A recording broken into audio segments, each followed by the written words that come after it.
Well, hello there, and welcome back to Freeform Disney. I'm Jeremy, and today we're going to be watching Star Wars Visions, which came out back on Wednesday, but for various reasons, seemed like it was best to go ahead and do it on a different day. It seemed to be the results of the poll I sent out to everybody. So here we are, it's Sunday, and it's time to go ahead and finally watch them all. Let's see, got a few of you over here in the chat already. Hello there to Darscal, hello there to Mega Wyrex, and hello there to Jaramsim, and hello there to Evie. So hello there, hello there. Let's see.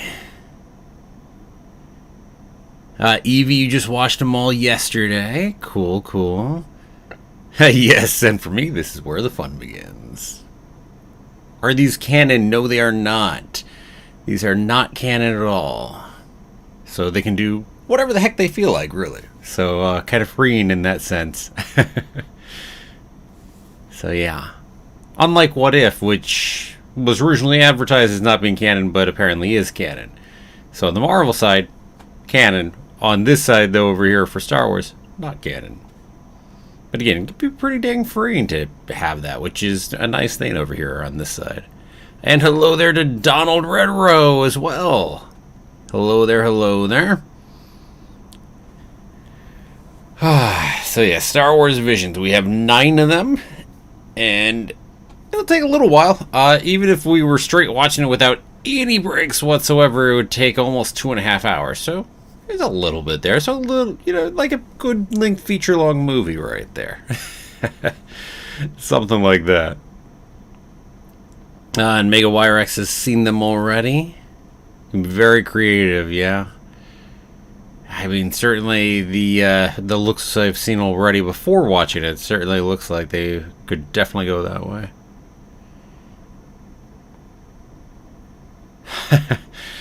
True that, Dram. True. Yes, the biggest problem with What If is that it's canon. Yep. No disagreement. Yeah. Not really today's topic, but it'd take out a lot of my problems if it weren't. Because they don't really play with it in sometimes, as if it were. But hey, what's my anime background? And I don't just imagine you mean that. Let's see. So, I've watched anime for a while. As I said, I'm very much a subtitles person. One should note that. As a general note, in fairness, that's really just due to voice acting quality between the two sides. Generally, we don't exactly get good English dubs on things. So, I will note, Studio Ghibli does have good English dubs, but on the other hand, the Japanese versions are, again, some of your biggest, anime, actors anyway. Your big voice actors. Which supposedly here on Star Wars Vision is true too, but yeah. Anyway, but let's see. Here I can even tell you what I watched most recently. Although it's been a few months, but let me pop that up. What have I been watching most recently? My brain. Too early.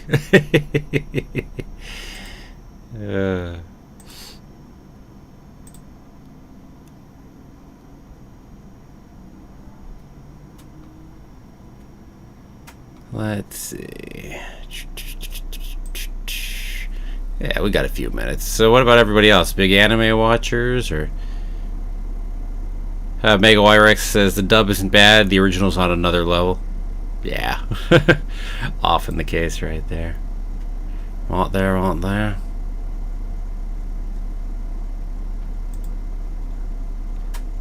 Of course, it's not going to organize it by when I watched it, is it? Whatever.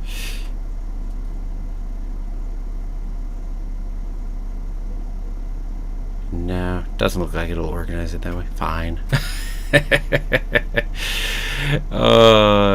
Let's see. Probably some of the most fun ones here. Oh, finally watched Clannad actually this year. So finally watched, Clannad and Clannad After Story, technically speaking. I said, really good. Fruits Basket just had its 3rd season this year. The new version of Fruits Basket, which, dang, that's good. So watch that this year. Watch Akatsuki no Yona. Let's see. ReZero. I think. Was that last year or was that this year we watched ReZero? I think it's actually both. Because I think the latest season or half season or whatever came out this year. I think. Still waiting for a good version of the Violet Evergarden movie to come out. Haven't actually seen it pop up yet, other than what looks like it clearly is a some kind of audio cam rip quality. So waiting to see that on Violet Evergarden. So I think Steins Gate finally watched it for the first time this year, but just wasn't a giant fan of Steins Gate, sadly. Oh, what else? I mean, there's other things in there too, but and that's just this year, let alone other years.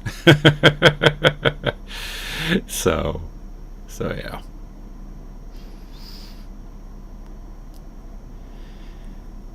As for upcoming anime, that's another matter entirely.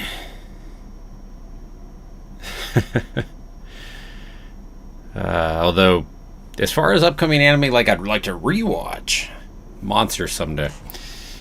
It's been years and years since I've seen Monster. Wow, it's been years. Yeah, really want to rewatch that. I remember really enjoying long show, relatively, but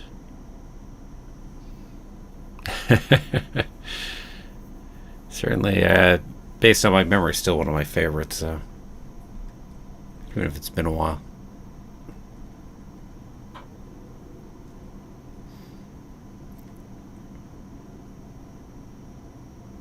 Season 2 to Visions there, Evie? Yeah, I agreed. Hopefully.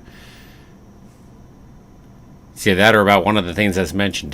Would that fit with any of the shows I just mentioned for a Season 2? Most of them already have had Season 2s. I mean, Akatsuki no Yona didn't, and actually that's painful. I think really it was more an issue of them running into where the manga was at the time, actually. But, yeah. I kind of guess you're talking about Visions, though.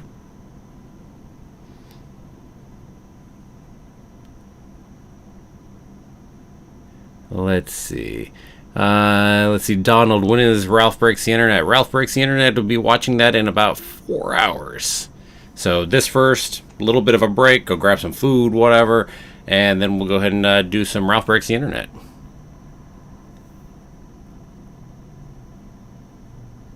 He only says 3 lines in the episode. Good to know. Thanks, Evie.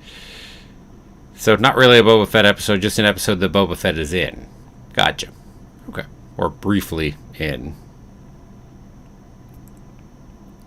Yes, it's almost October already. Book of Boba. Well, closer to 3 months still, because last I knew, it was sounding like it was a Christmas release. But yeah. Although, hey, on November 12th, we get that little documentary look on the legacy of Boba Fett thing, so we do have something in between here and there. So that'll come on November 12th, and heck, what is this, next Friday is when we go ahead and get the Lego Star Wars Halloween thing. So that's coming up pretty soon, too. And how am I? I am doing well. But we'll have its time to shine. Yes, that is for sure. Mega Rex, what about you? Some of your recently watched anime or favorite anime there? Given the question, I'm assuming you have too. And now, given the time, I think it's probably time to start popping this up and getting this ready. Okay, now let me warn everybody here as I'm getting ready to watch this too, that I have not tried watching anything with subtitles while also reading the chat, so we're going to see how well this goes. What episode are we on? Going to be episode 1, The Duel. So start at the beginning and work our way through. But yeah, I will note, I have not tried something with subtitles while reading chat, so We shall see how it goes. If it's too much of a problem, I'll probably have to switch to the English dub, ultimately. So, see what we see. Seeking Disney Plus Day, yes. We got a number of things coming out on Disney Plus Day. Indeed, should be fun. To the point they recognize the studios. Nice, nice. Very cool, very cool. Okay, well, given all of that, everybody, hopefully you've got your episode 1 up and ready. You're gonna get it going on your side. I'll get it going on mine. I'll count you in with a 3, 2, 1, and then I'll have a timer over my head. So, that being said, everybody, 3, 2, 1, go. Last one, Made in Abyss, Princess, Principal, and Akira again. I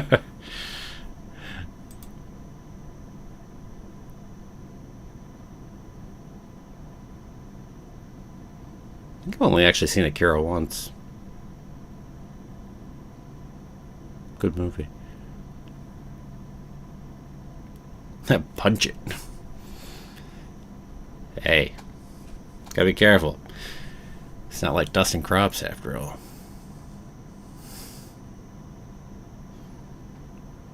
Oh, this one's the first one. Okay. Right, the duel. Yes.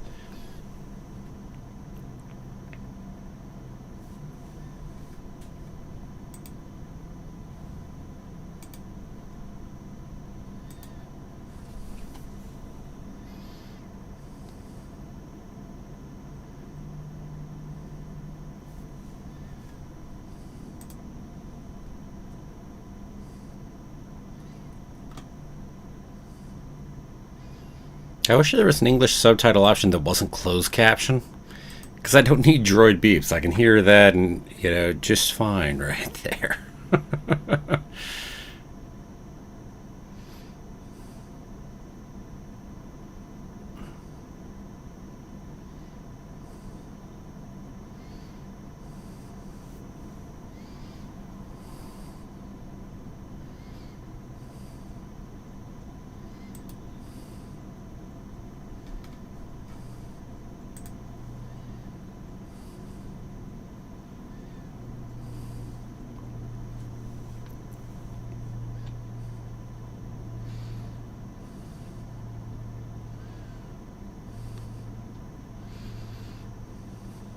Certainly in the mix of styles off the bat here, yo.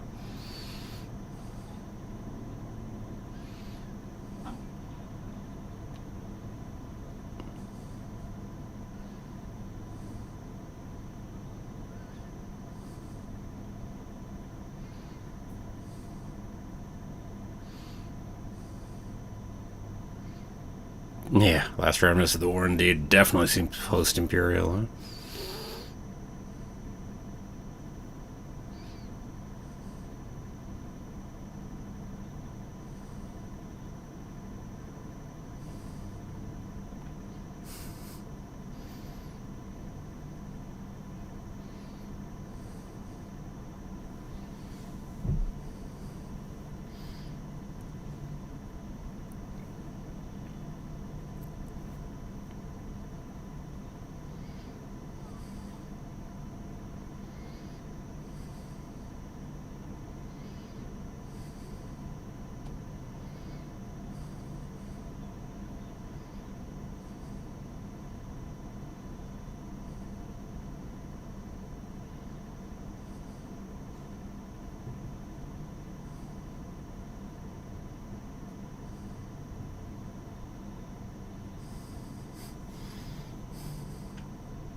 Donald, yes, the channel does have a Facebook page. I tend to post up when there are new videos on there and whatnot. So the channel does have one. You can look for Freeform Disney. That is cool.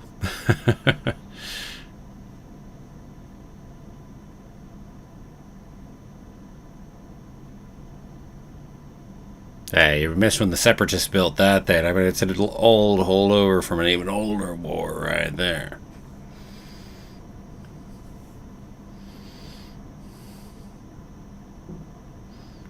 Oh, cool, a Trent Ocean.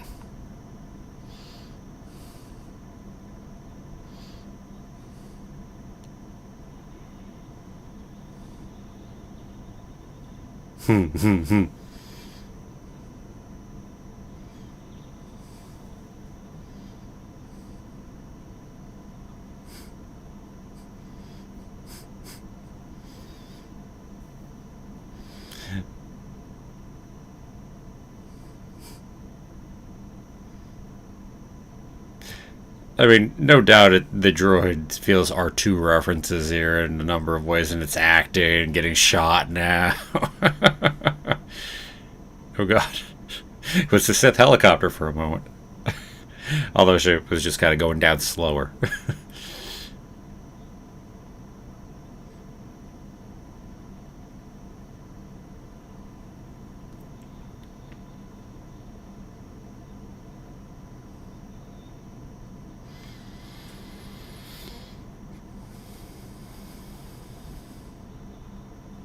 Yeah. Oh.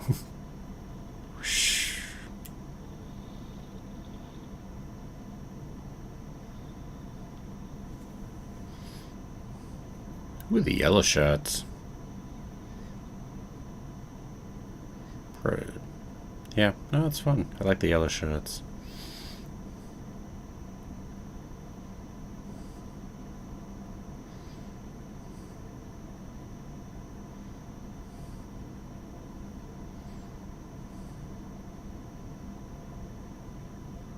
Oh, Jeremy, you say even post sequels?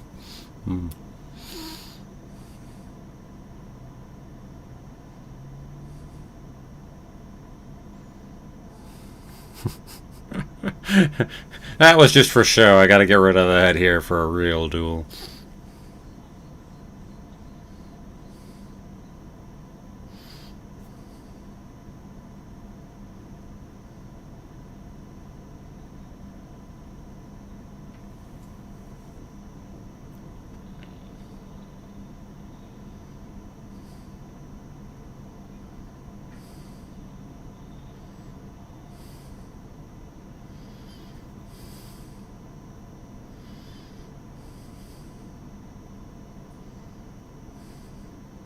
Yo.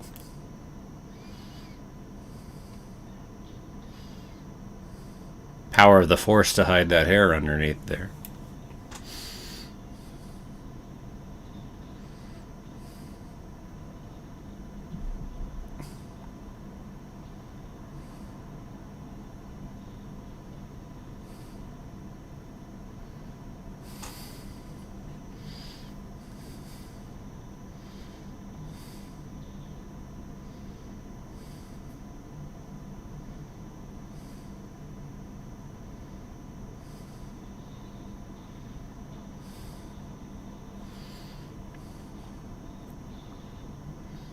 Nice.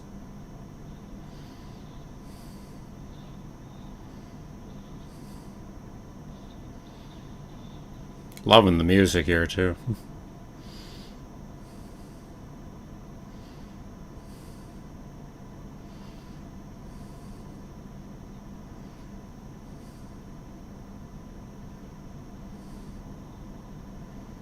Music, by the way, definitely harks back a little over to Battle of the Heroes a little bit, along with other pieces in it.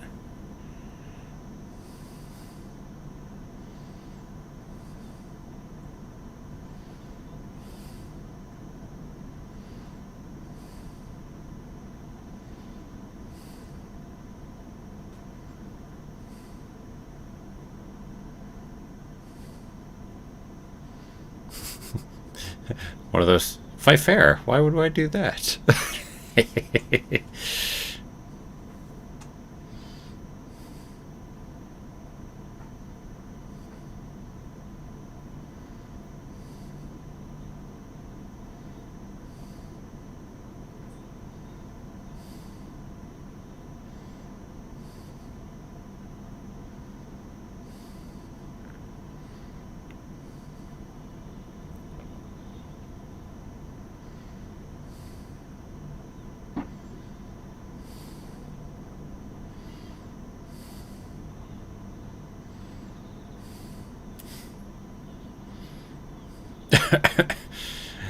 Go R2 unit.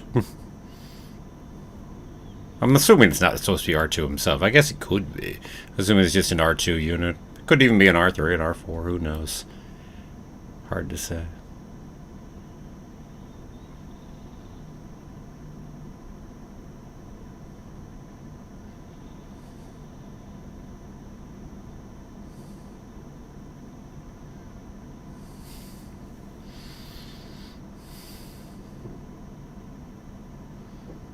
Oh, that's cool.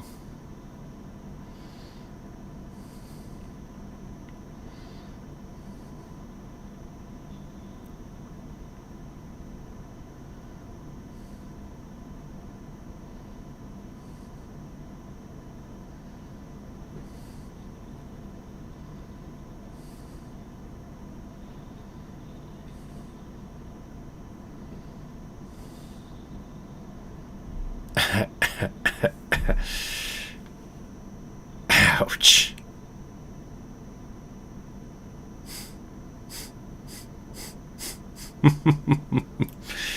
Nicely played.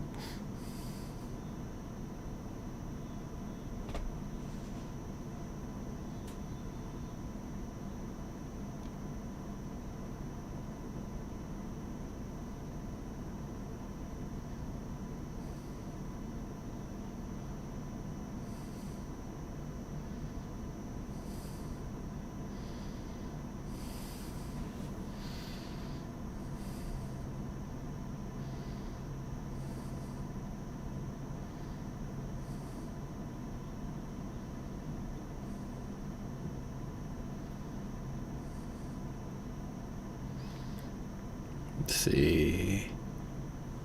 No, I'll try to get that chat here in a moment.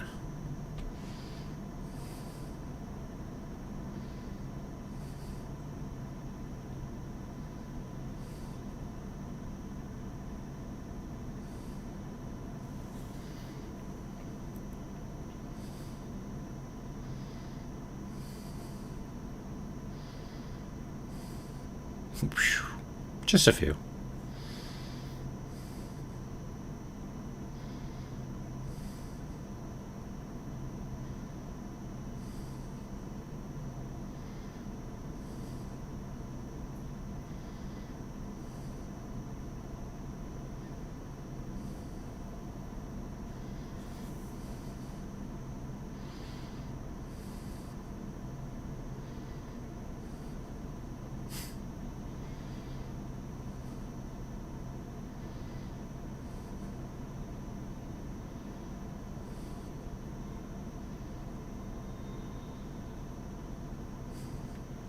That was a fun first one. Nice.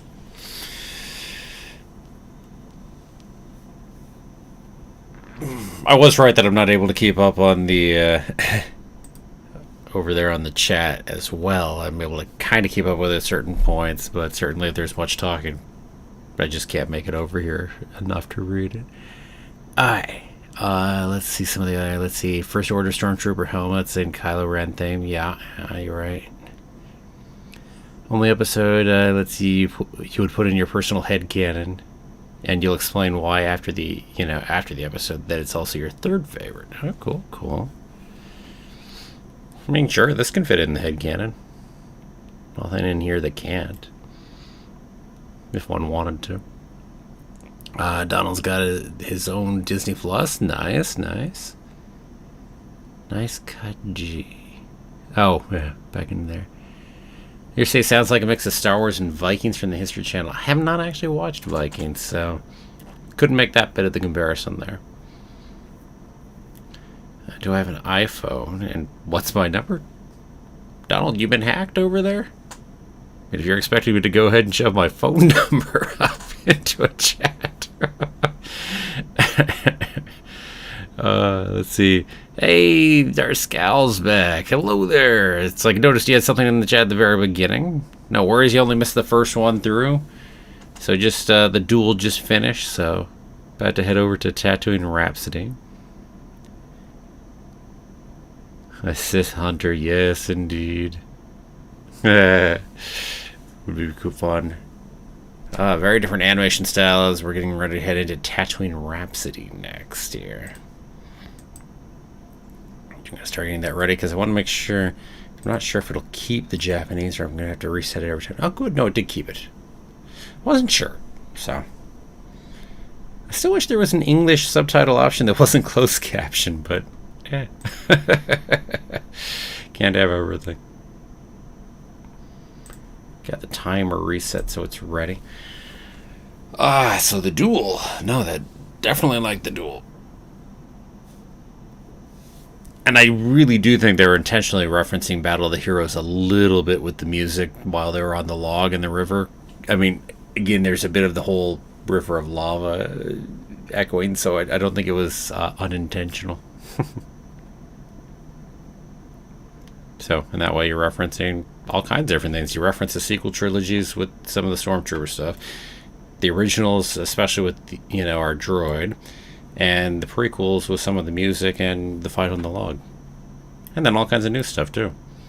So you're talking about somebody who seems to have been a fan of everything to at least some degree, if I had to make a guess. And I mean, that's something that definitely came through back before, is how much they were fans of Star Wars. All the different studios we've got coming in here. This episode's getting its own book, you say? That sounds cool. Let's see. Red lightsaber does not equal bad. What?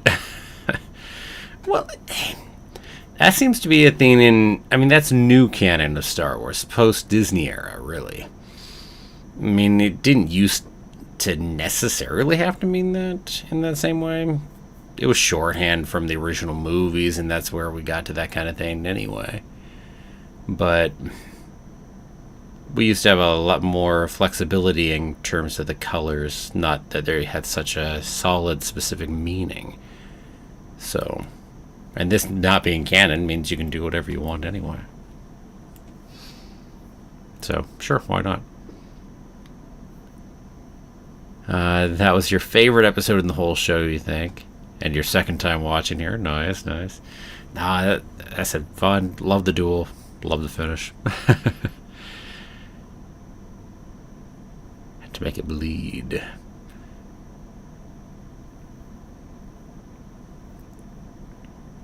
Sure. That could be Jaram. Want it from a Sith and didn't cleanse it like Ahsoka did. Sure, sure. Or he's just fine with having a red lightsaber. Because he's like, red is a cool color. I like that. I'm going with that. Again, when it's not canon, it doesn't have to play by the other rules of what's going on in the Star Wars universe as how things work. So,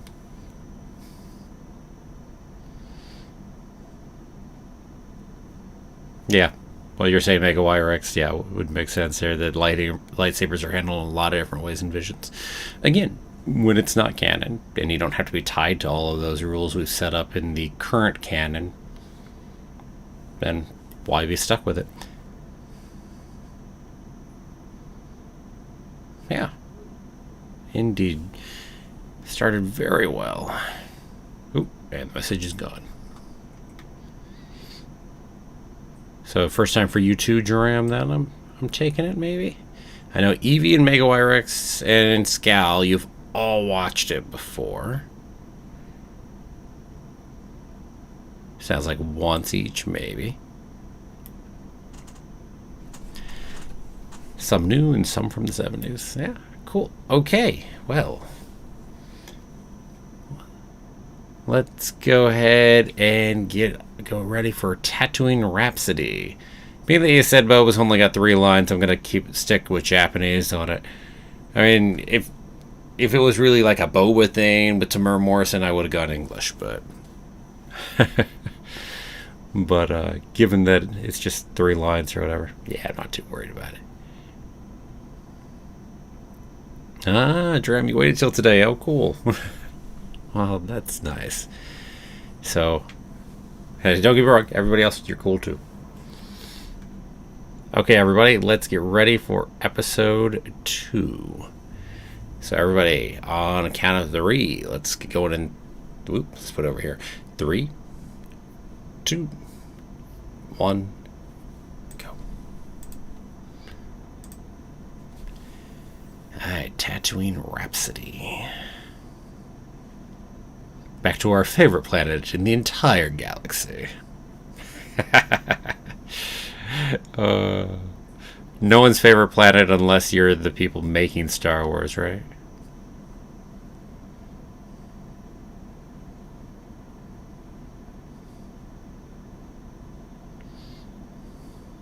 Okay.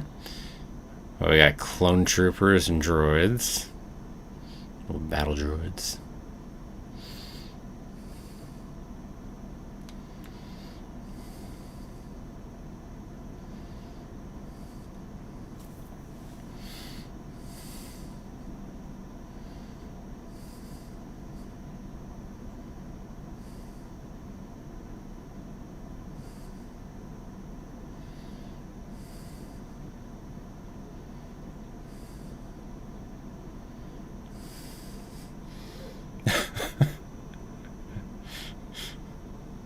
Yo.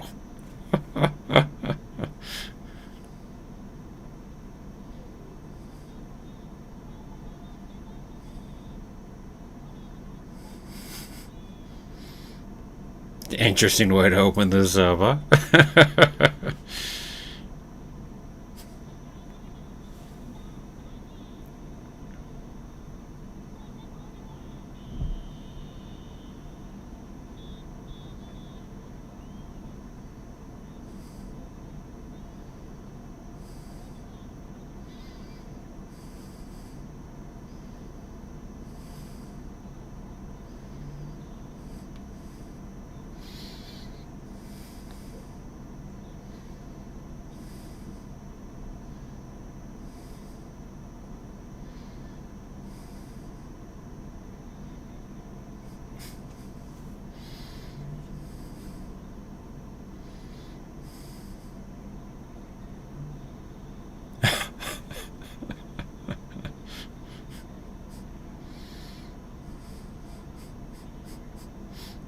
Oh, it certainly set its tone quickly here, huh?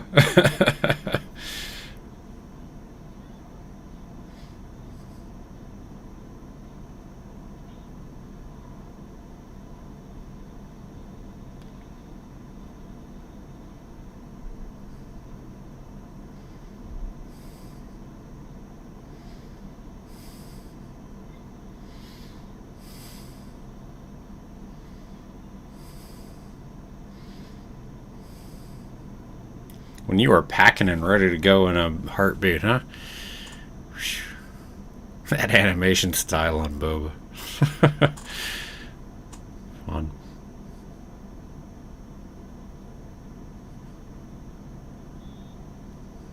Donald, are you okay?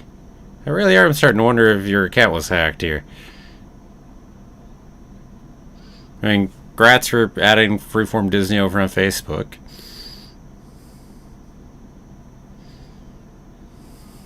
I mean, I've seen you around enough before that the odd acting is, odd.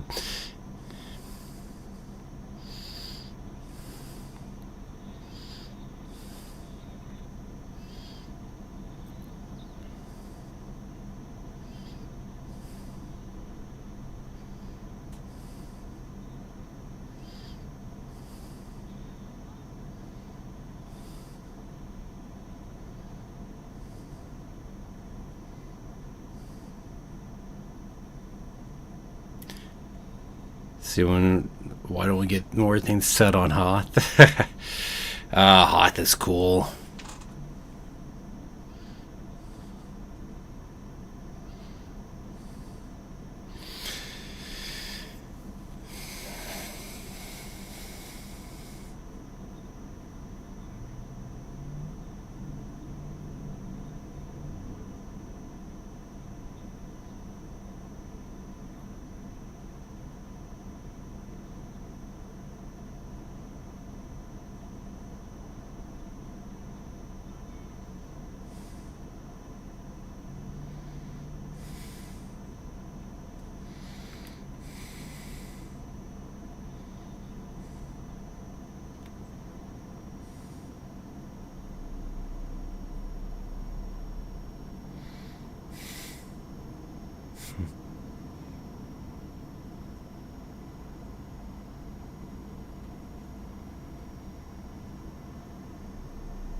a life debt.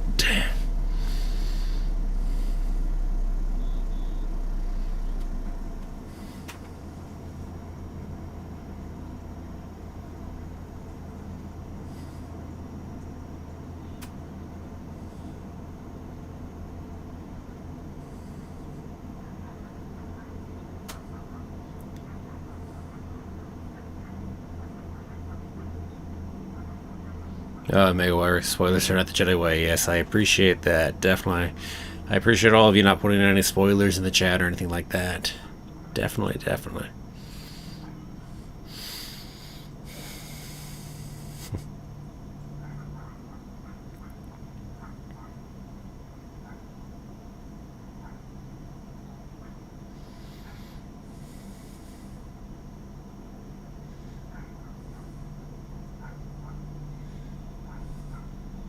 It feels fairly classic story in some ways so far.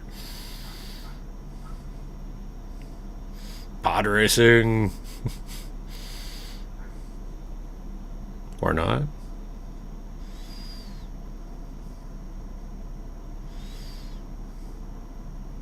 Just you.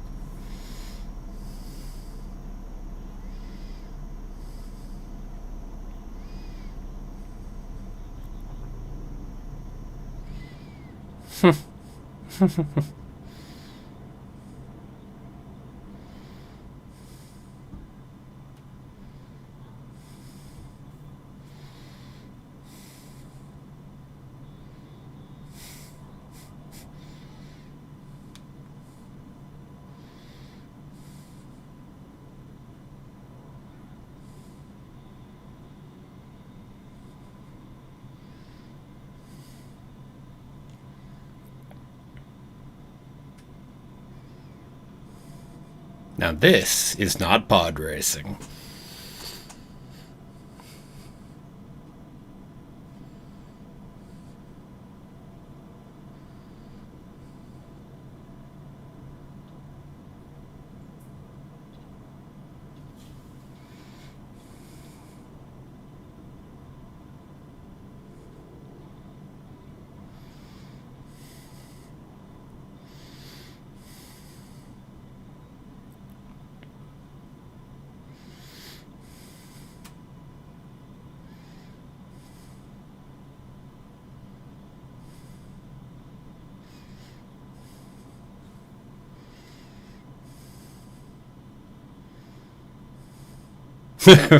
Trap. Bib Fortuna looks really high, huh? Because it was nice.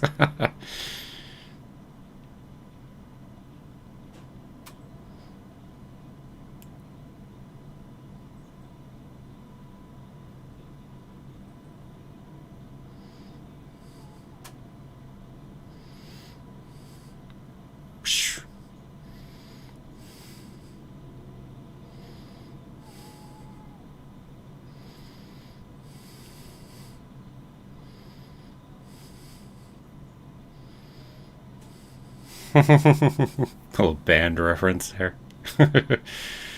Even Obi-Wan's listening.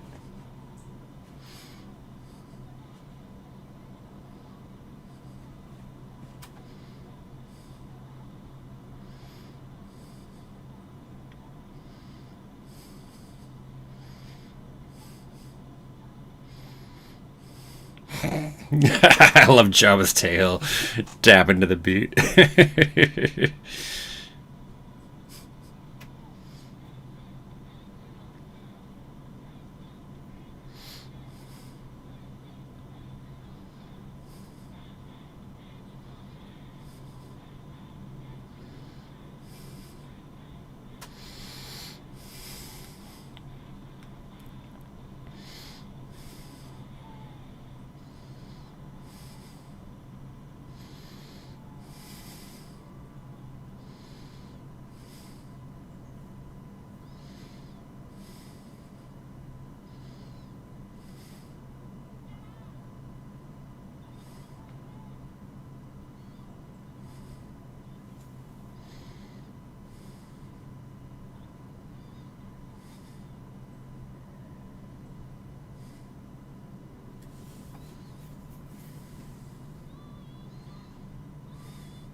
Even intriguingly, thumbs up really from Caesar actually meant to go ahead and kill the person, but side note.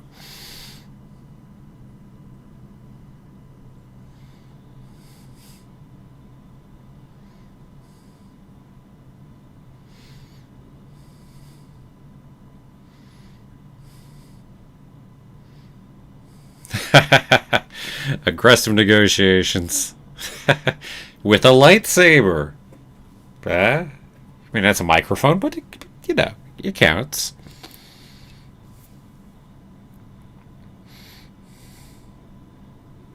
The mighty Jabba accepts your offer. That was fun.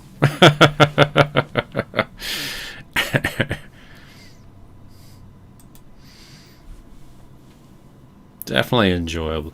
Okay, let's catch up on the chat. I caught a couple pieces here and there, but let's see. Yes, Boba Fett, he's like a hunter or something. I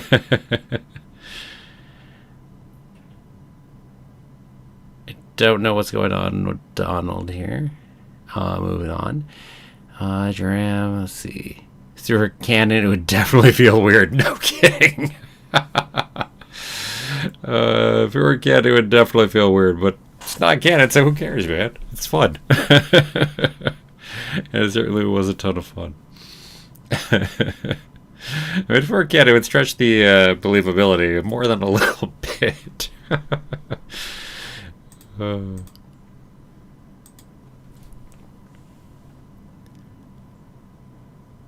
It's true, Dram. Yes, it's non-canon. They could even kill Bo if they wanted to. And Evie will be back. See you in a little bit there, Evie. Bib Fortuna's eyes, look so high. Yeah. That I saw earlier. Then you'd hear, but they killed Bo in a cartoon. Why is he getting so serious? Oh, gosh. Yes, you probably would. Yeah, the old slug loves rock. Oh.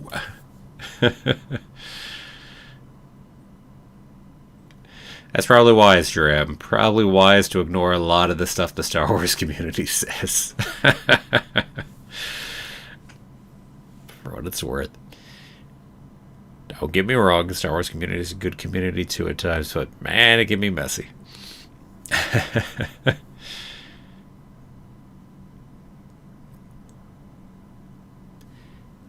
Let's see, Dram, to be fair, I could see Jabba pardoning someone because they make nice music. Yeah, Jabba can be a little eclectic sometimes, a little hard to predict. You please, Jabba, today. Oh no, you pissed him off. Today you get to die. Whoops. Feels like the Joker in that sense.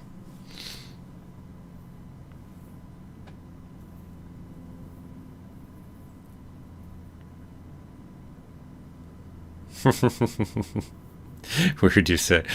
Kill trigger. Yeah, okay. Which one is this one? The twins. Oh, yeah. I remember for the video, the twins is going to be interesting, right? I'm looking forward to it.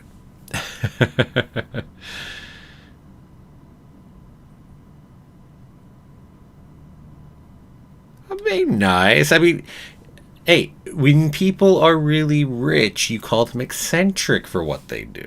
And Jabba's rich. If he weren't rich, we might use other words for him other than eccentric, right?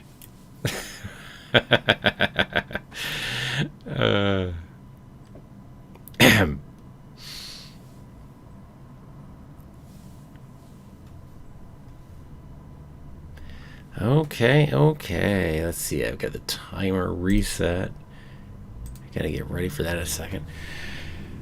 Oh no, that was a ton of fun. Really enjoyed that one right there. Music was fun too. One thing I always find interesting.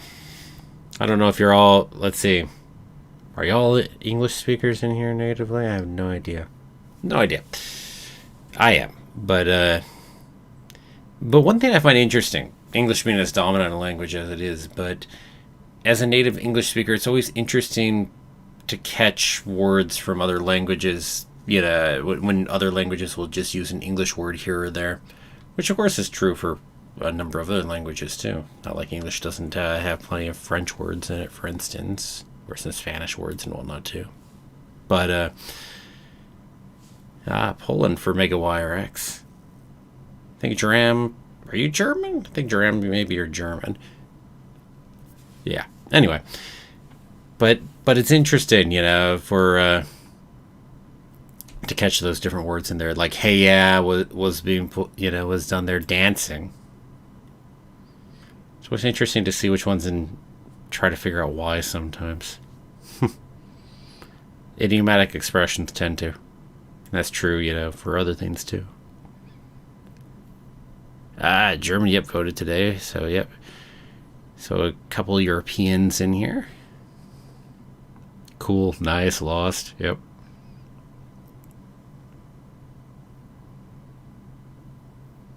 Yup. Okay. But yeah, I don't know how that goes for people who are not native English speakers. How you go ahead and look at that in a different way. For seeing things, say, in your own language that go ahead and get popped into whatever, for a foreign film in that sense. Jeram, in German, you made up an English-sounding word for smartphones, call them handy. No idea why. Handheld, maybe? Something like that? I can see that. Definitely, they're pretty handy. That's cool. Cool. Interesting stuff. I mean, language is intriguing in the first place. Just etymology of words and where they originate from and the different mixings of different languages. So, anyhow.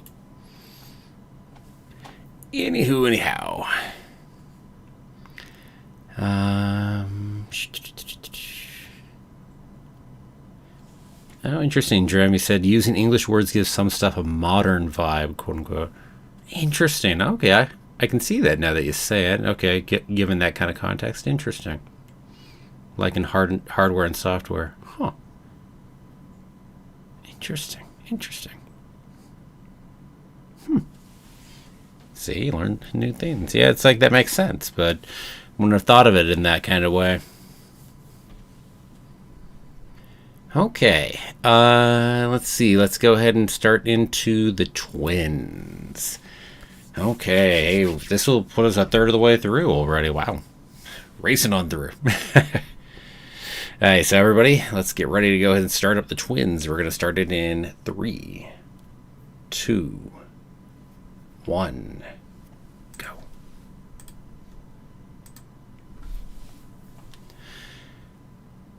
Always important to set the mood and the tone for whatever you're doing really quickly, whether it's a movie, a show, a short. I mean, technically a short film. And the first two both did a good job of setting their tone really quickly. I'm curious the full tone on this one here. But no, they've been doing a good job so far. MegaWireX, some words become international. Indeed. Indeed they do. Especially when, they're whatever is created by a place that speaks that language. Whoa, that's intriguing. Look at that. Speaking of the twins, huh? Even twin Star Destroyers while we're at it.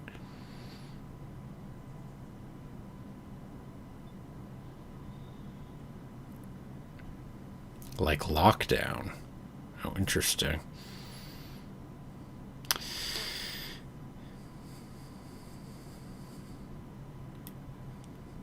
And shouldn't lockdown at least become a word that's, more popular in a language of a place that actually did a good job of it? Just saying.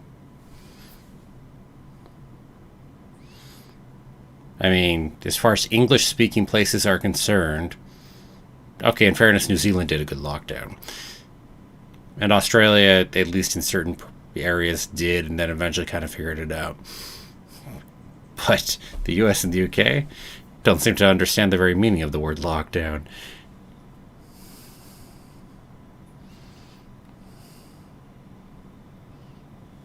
That's neither here nor there, though. Back to Star Wars.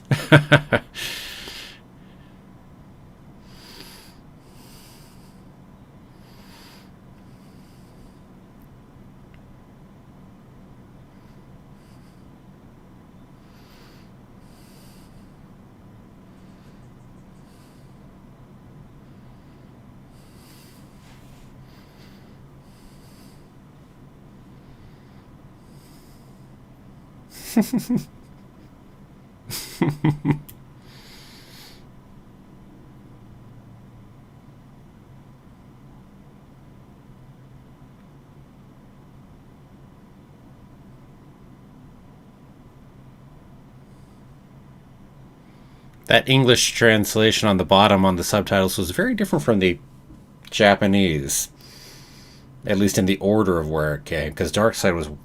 Anyway.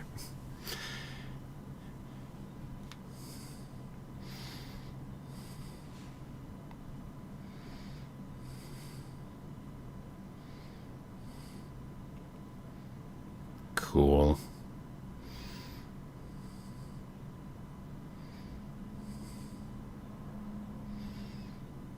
Exposition.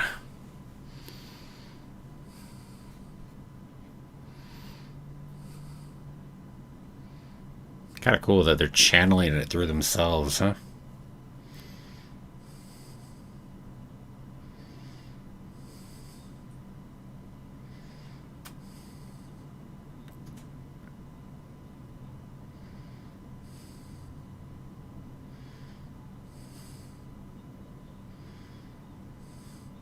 Okay, so peace-loving Republic fools. What time period are we in exactly? I mean, if we have Star Destroyers, I mean, then this is New Republic then?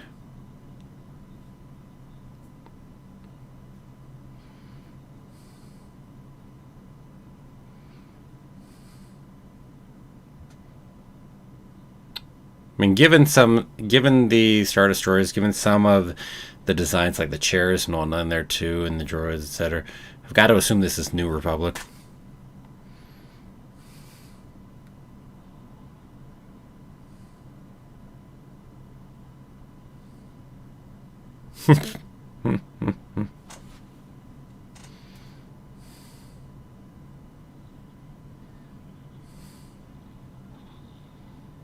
Yeah.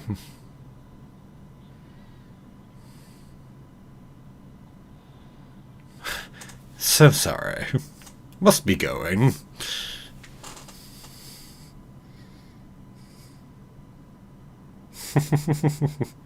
Love the performance on him so far too. It's nonchalant. I mean, both of the twins are fun.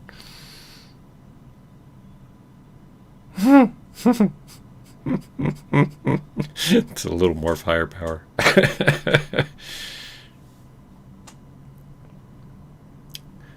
Tram, why does she look like Gizmo Duck? Oh, it's been too long. It's ringing a bell, in my head and an image a little bit. But yeah.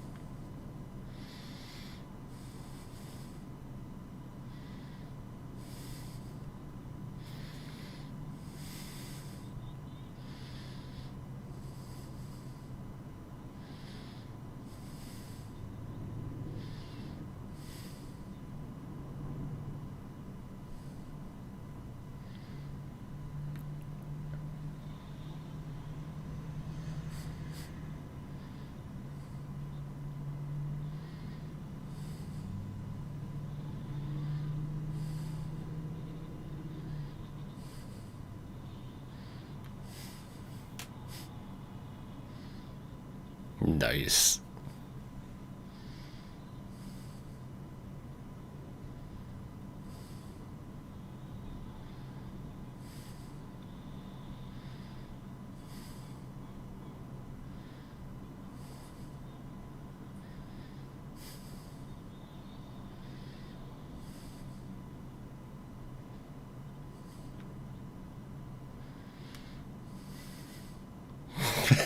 Yeah, we let a droid actually have a bad feeling about it for once.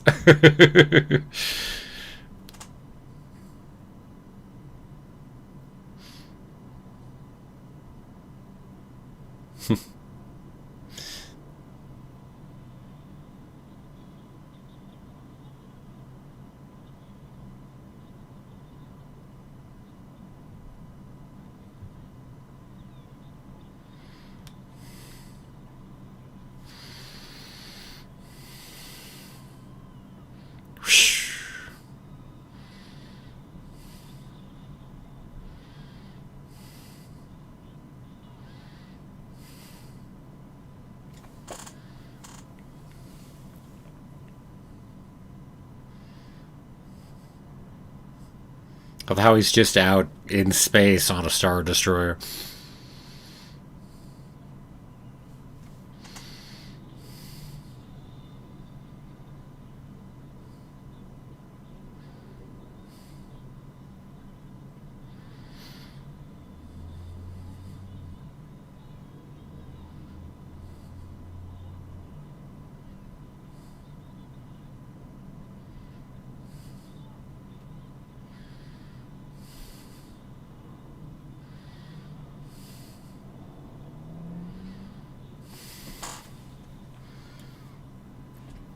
Man, it's visually some fun, that's for sure.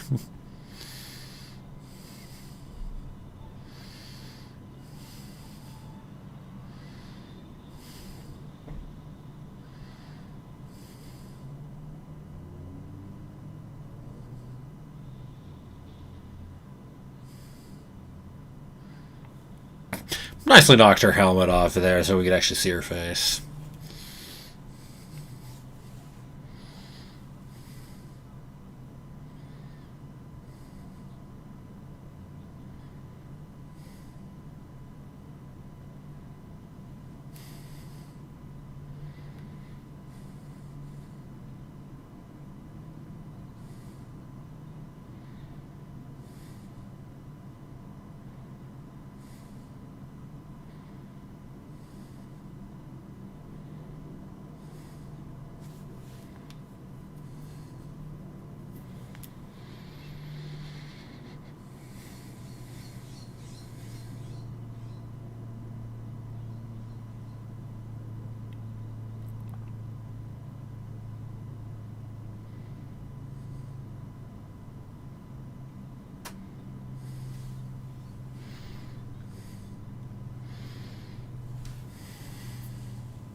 Interesting to say born of the dark side, by the way.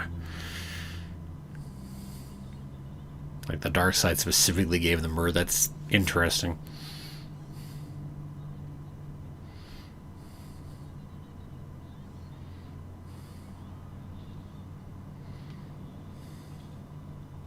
Hmm.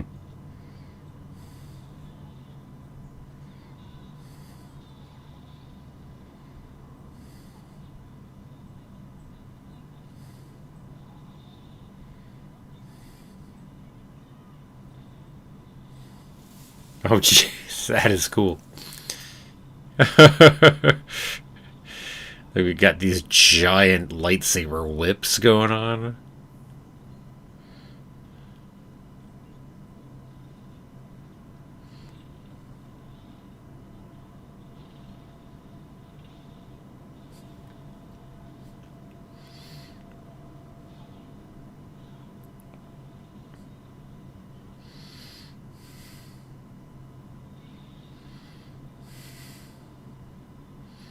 That image.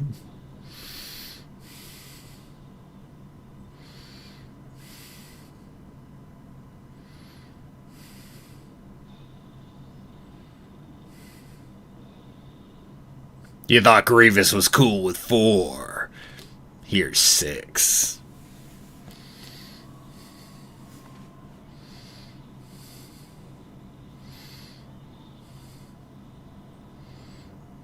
Now we just need like a spider force user that'll have 8 and just be like flying around.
Smart, our duo.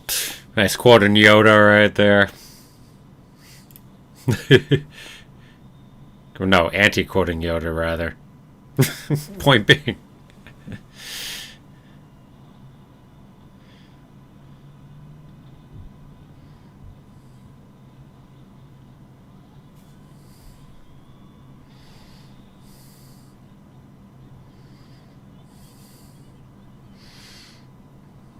Oh, no, I'm going to definitely have to catch that chat later.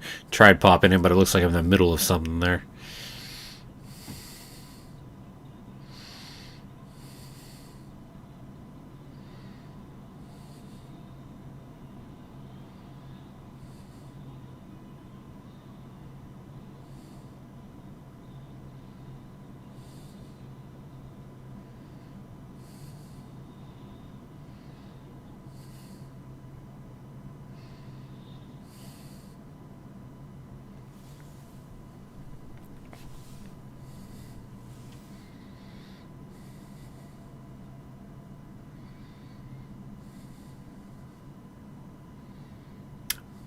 Sure. I want the power to slice through a Star Destroyer. Can I have that? Also, while not being in a suit. Pretty cool.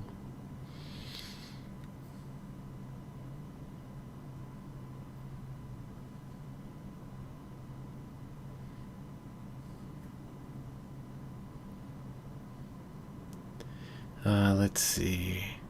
Oh, Dram early on. Seen bigger Kyber crystals. Yeah, no kidding. Compared to some of the Kyber crystals we've seen, this thing's tiny, man. Big Kyber crystals.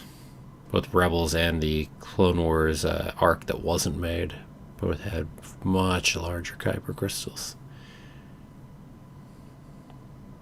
But that wouldn't work very well for this.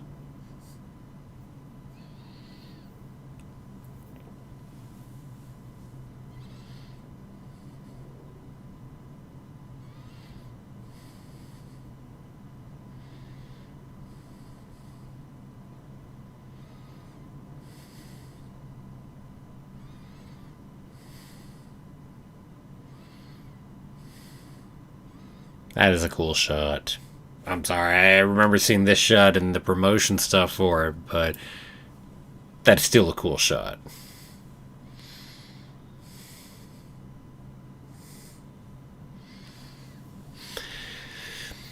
It was enjoyable.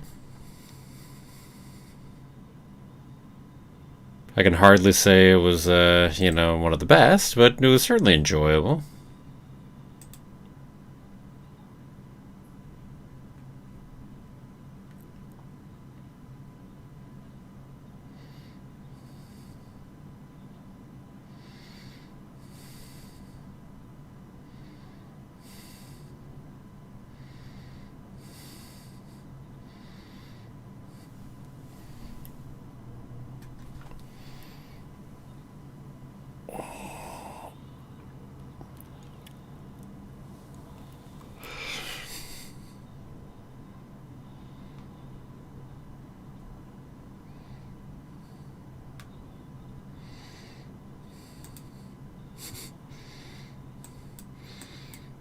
But hey, our duo got all the fun in this one. Got to go ahead and give the bad feeling about this line. Got to go take a little Yoda, no try, there's only do. Our duo was the smartest of the bunch right there.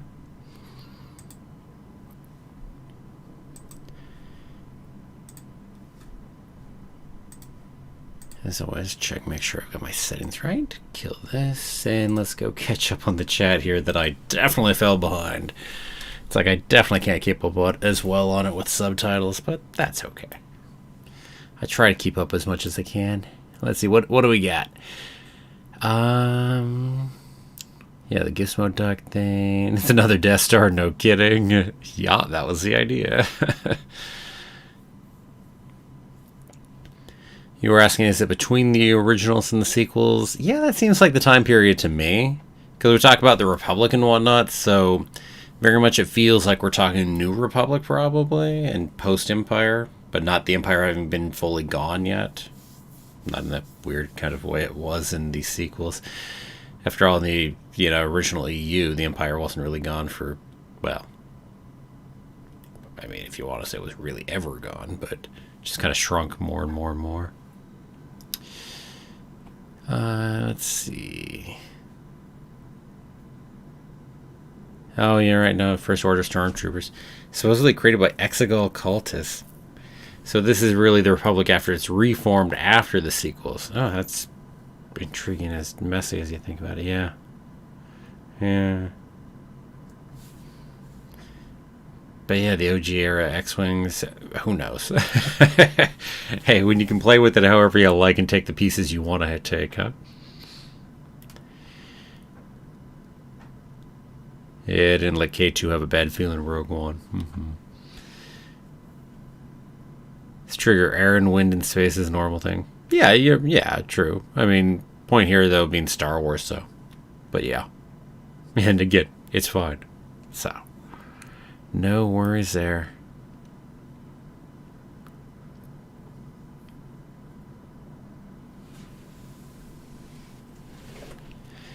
So this was enjoyable. Physics for epicness, precision. Yep, yeah. Mega YRX, it's okay, just watch. Yeah, the chat will still be there. It's like I can catch up with it here. I try to check in on it as I can. Just depends on how much talking's going on, really. If there's a lot of talking going on, then it's a little hard to catch the chat. So, it just depends. But yeah, it was enjoyable. But, yeah. As I said, certainly my least favorite of the three so far, but no problems with it or anything.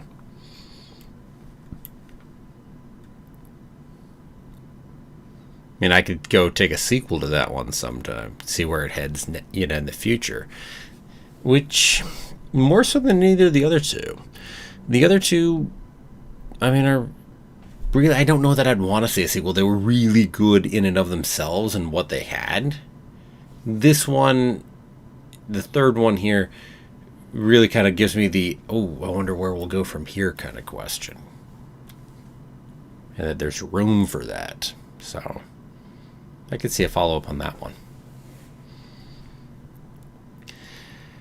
Okay. And that means that it's about time for The Village Bride, which will be the fourth of our different visions of Star Wars. Okay. So, it doesn't look like any other comments in the chat recently about all this.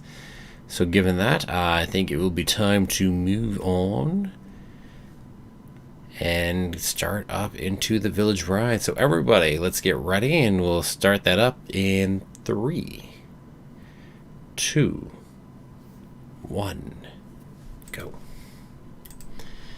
Mega YRX, you say, some have story, some have action, some do. Yeah. Indeed. I mean, so far they've all had action, to be sure. And they all have their story, to varying degrees of story. I mean, this was. It's, I mean, in fairness, the second one was a very bare bones story.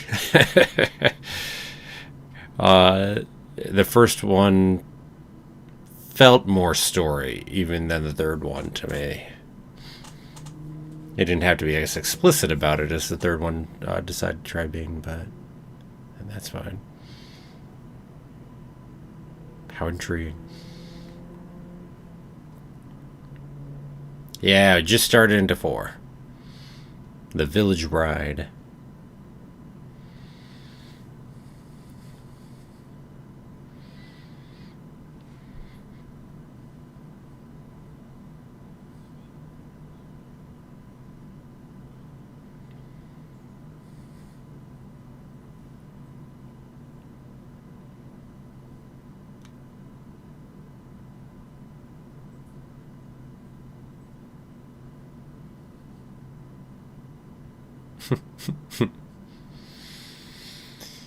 Ew.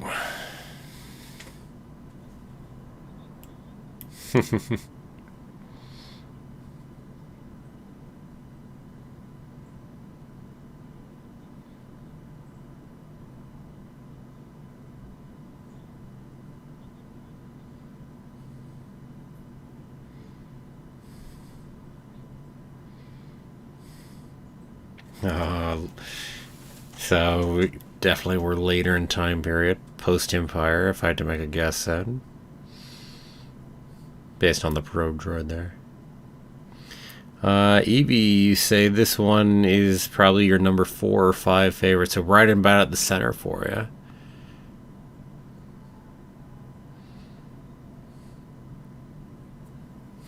Nice music in here.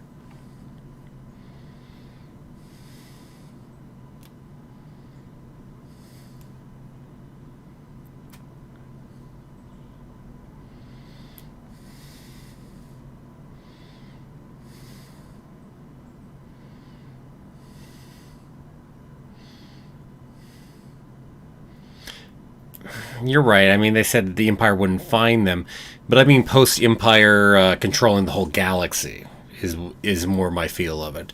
Not that it's supposed to the Imperial era, if that makes sense, is kind of my feel for where we are.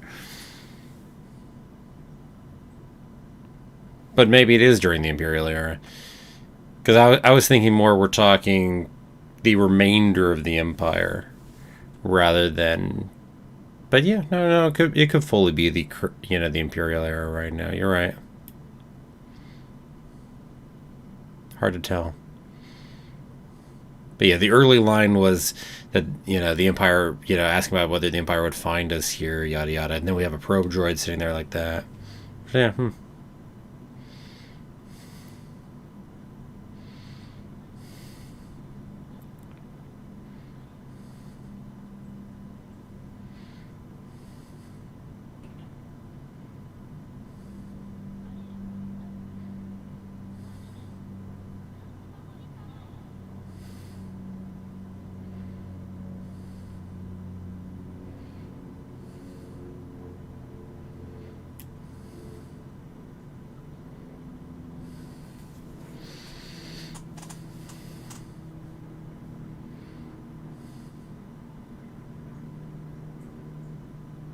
He says, I don't know what yet, other than water. Evie, you enjoyed every episode, though 3 is probably one of your least favorite, but still an 8 out of 10. Yeah. As I said, I still liked it. I'd still watch it again. But even if it's my least favorite of the first 3.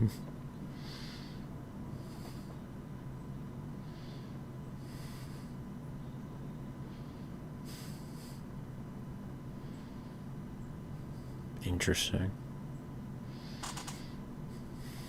A little Gaia theory here, a little bit. And we have had at least a living planet before in Star Wars. Good old Sonoma Seacot. Okay. In Legends, we've had a living planet. Technically not in canon anymore.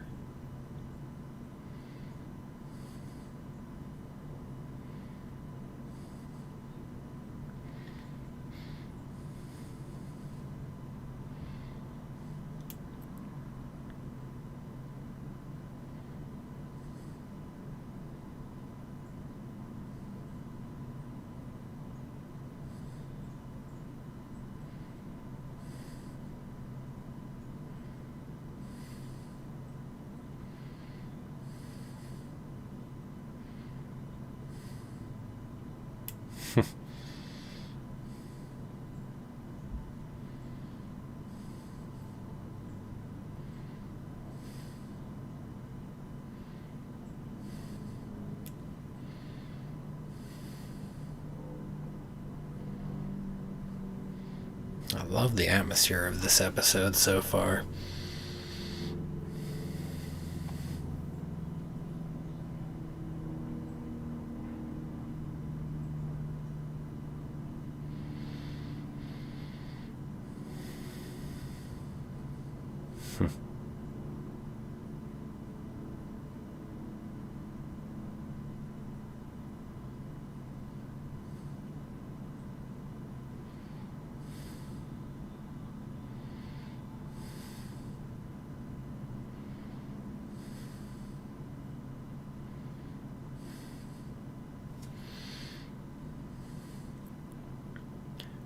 Let's see. Timeline not that important. Yeah, in fairness, the story is good anyway. Definitely seeming more Imperial era with the Separatist talk, for what it's worth. But yeah, it doesn't seem to be overly important here.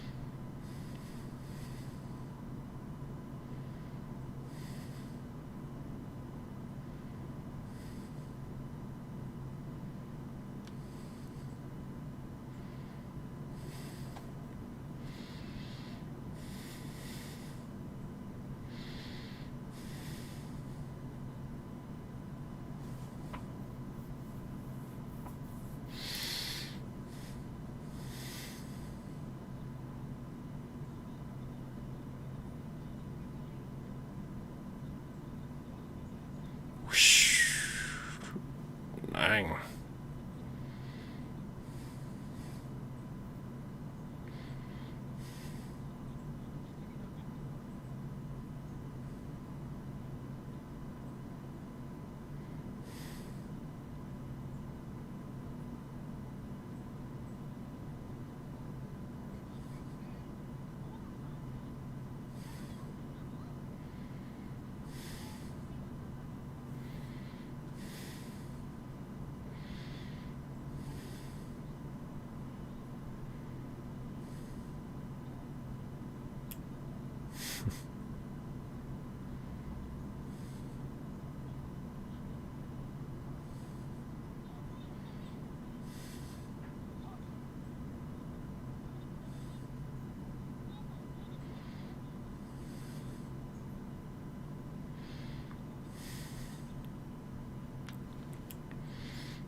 See, Megavirus really like the different concepts of the Force and the ways of connecting with it. Yeah, no kidding.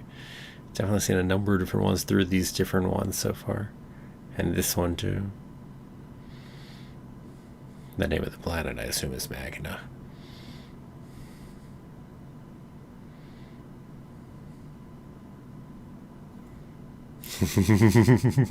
Had to work that feeling into this one too.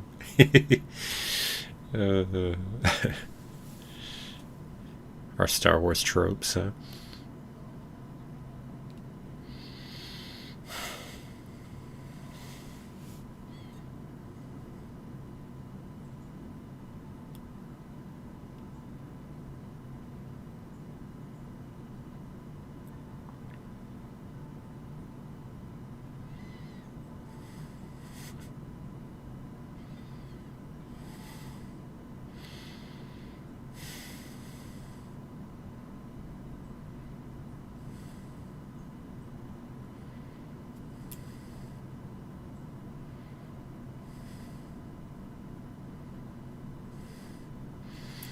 Dram, you're asking, is it one of the planets where people, that's really strong with the Force, like Dagobah?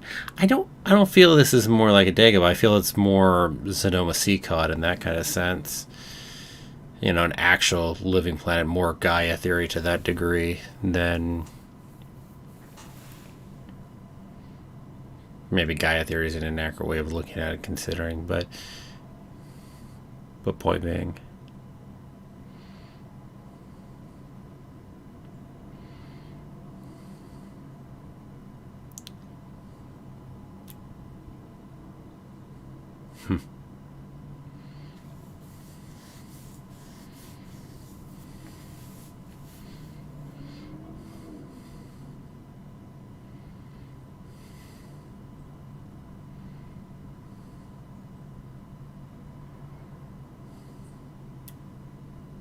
Interesting.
You knew what was coming.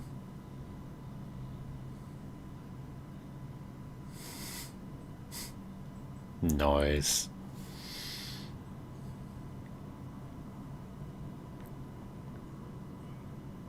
This is where you're like, please move out of the way so I can let go of that shot.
Dang.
definitely I like this one.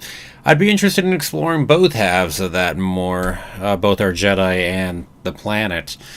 I mean, both halves have more that we could explore into here. Oh, that was definitely nice. Let's see. What do we got?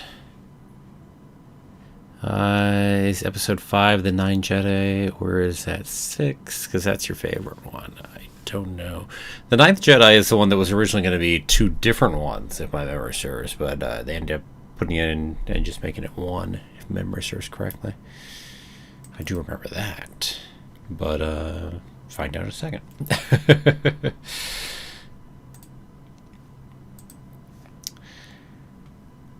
Okay, 9th Jedi is episode 5, so that will be our next one. The longest of the bunch right there, which, again, given that it was originally going to be 2 different ones, probably not the biggest surprise. Alright, what else do we got in here?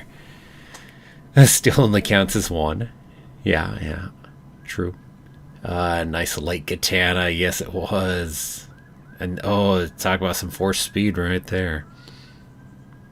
I mean, the droid leg might help out a little. Cybernetic leg, maybe? However you want to put it. Yeah, no, that was intriguing, on the ship. Yeah, Z95, but it's interesting. Yep. It's like... it was interesting looking. I have to pop that back up to get a better view of it, but...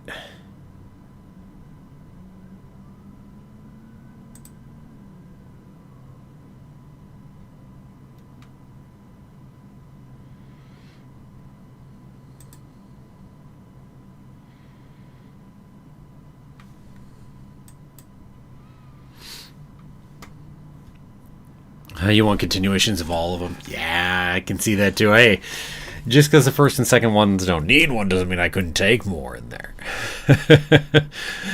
But really, I mean, the first and second ones especially felt really good for where they were. I mean, the first one, yeah, we could go ahead and follow him to his next spot as he's traveling and hunting more Sith or whatever.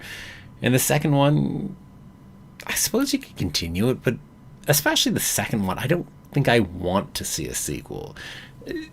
It was just really well done, super fun, and I worry about a sequel hurting that feeling. Yeah, that's kind of where I am on the second one.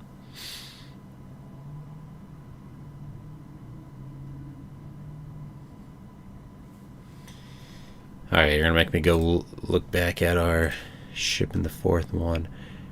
Okay, I will look back at our ship in the 4th one here.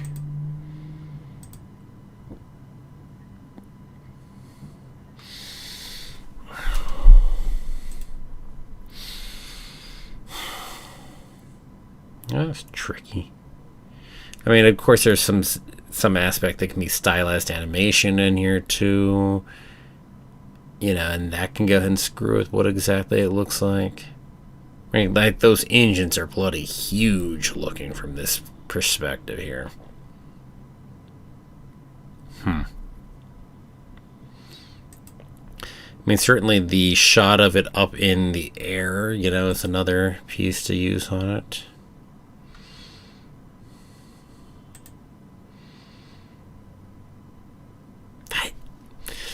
I don't think it quite is any of our ships, actually. I think it's its own thing. I mean, that's my impression looking at it. So I just don't think it's any of them.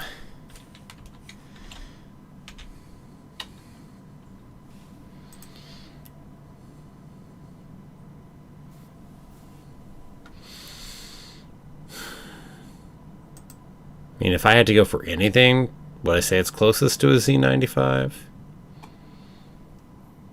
Yeah.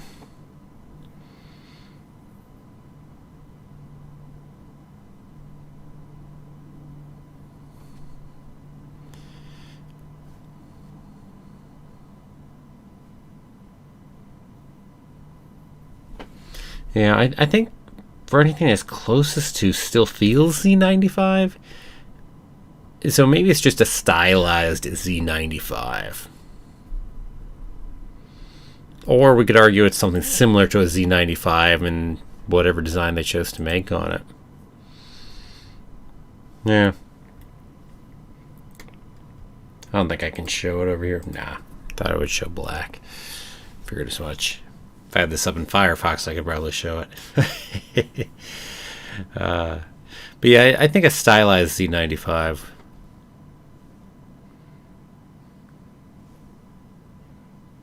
Yeah, exactly. The overall shape's a little odd and whatnot. Yeah, agreed. I think that is the opinion I will go with on that one. Okay, let's go ahead and get the 9th Jedi up and ready. But yeah, no, I'll take continuations on pretty much everything. We're also okay with, say, having, if we were to do more visions, having an entirely new set of 9. Perfectly good with that, too. I mean, we don't have to always make sequels and continuations of things as much as we love whatever. So, I'm good with whichever, even if I'd like to see some follow-ups to some of it. Okay, so everybody, hopefully you've got the 9th Jedi up and ready. So then we will go ahead and get ready and we'll start into the 9th Jedi. So, in 3, 2, 1, go. Okay, so this is the 9th Jedi, the longest of them, and whose favorite? What were we saying? Somebody was saying it. Evie. Evie, you were saying that it's your favorite of the bunch. The Midway episode. Oh, no. Not the. Yeah, the Midway episode, right? Yeah. I keep saying episode, but it's really like shorts.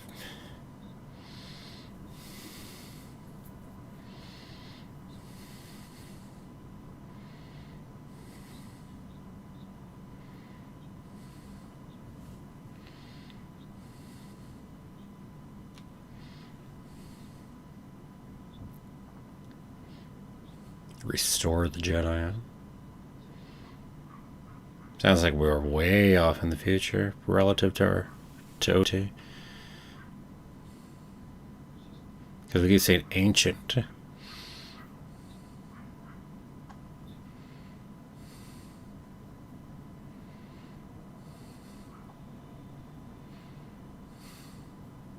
And all the talk about ancient Jedi and ancient Sith makes me think we're further forward by a good ways.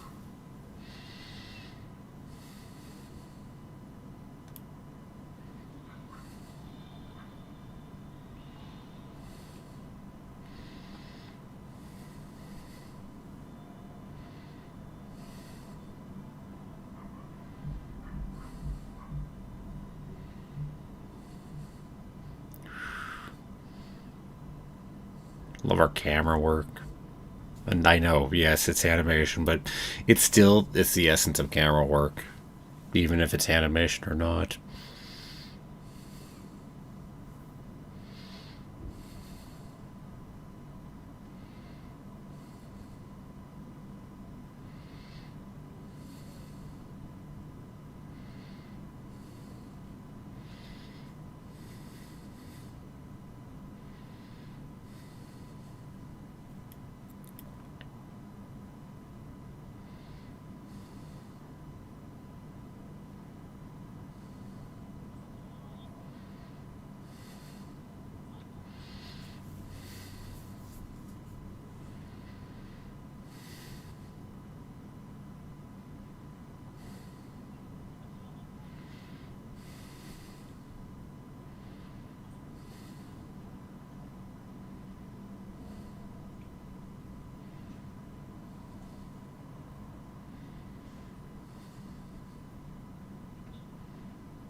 to restore peace and order to the galaxy. Peace and justice.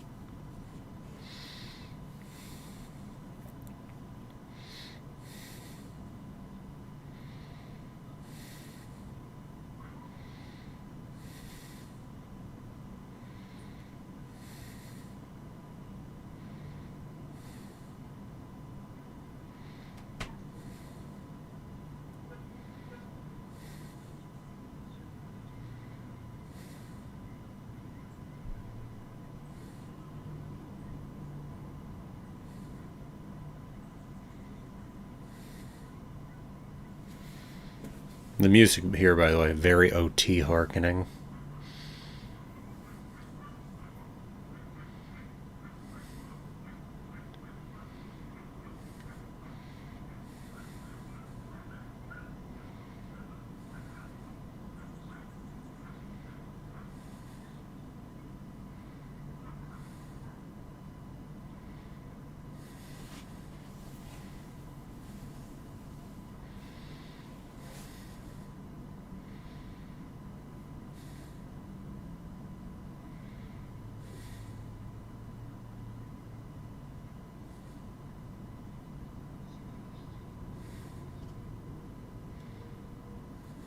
Seven.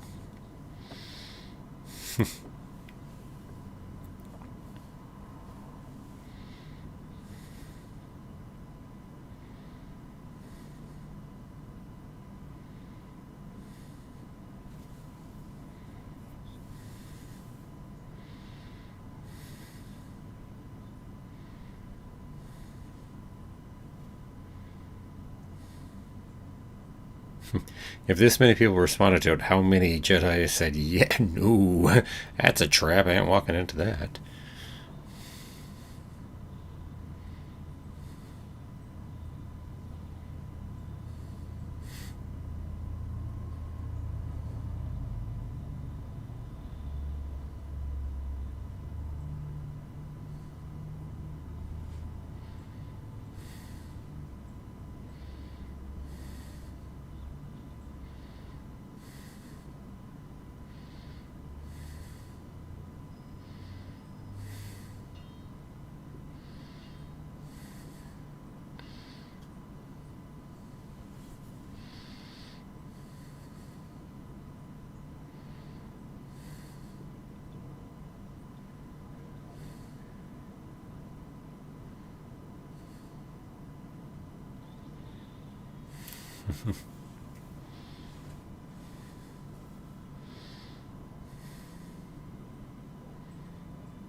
Seven of nine. Hey, no. This is Star Wars, no Star Trek.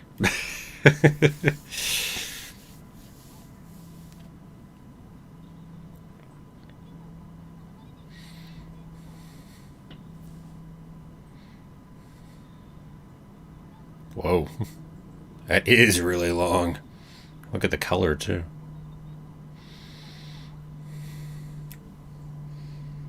That's a cool lightsaber.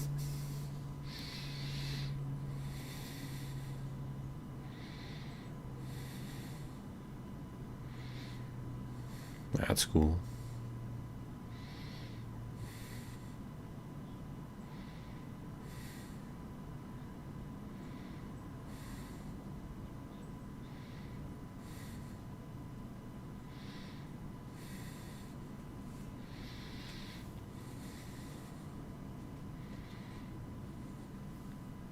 Sure, we'll work with that.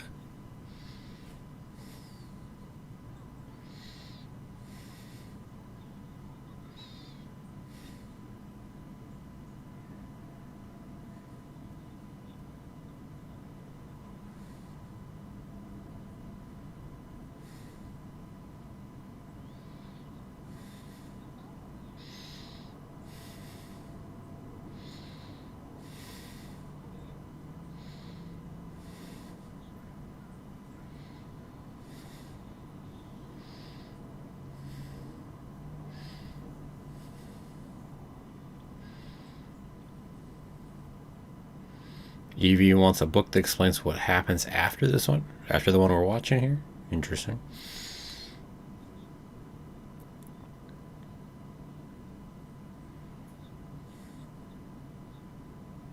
Looking after them. Yeah, that's one way of putting it.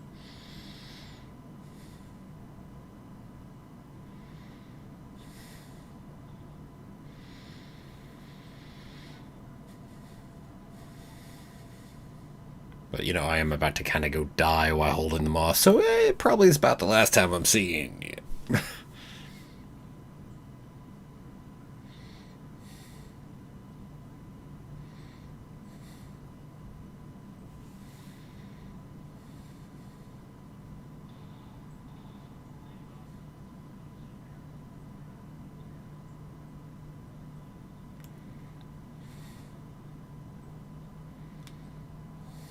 I mean, if they were not masterless, would it be okay?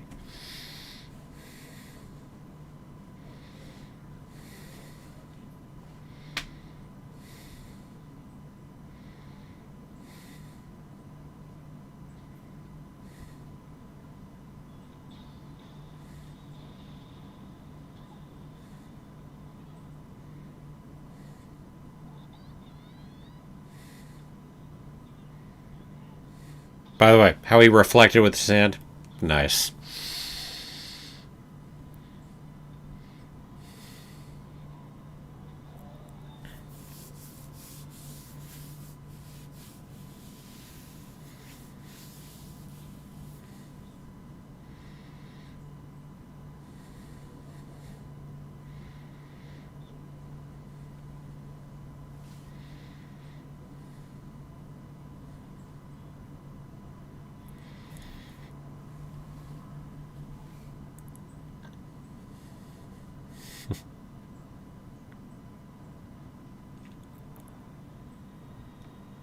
Wow, that is a fancy lightsaber.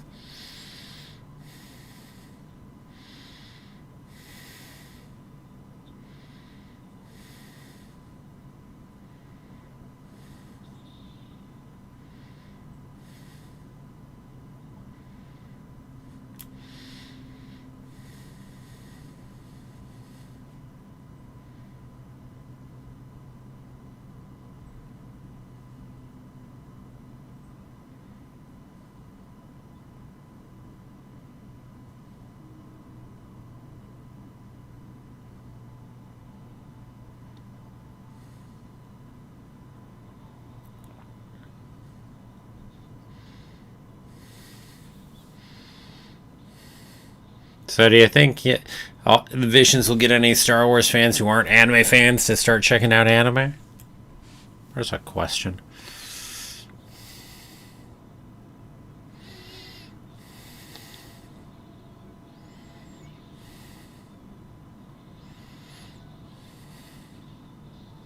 I'd ask the reverse, but that's probably not all that relevant. I mean, Star Wars being as big as it is probably wouldn't mean much there.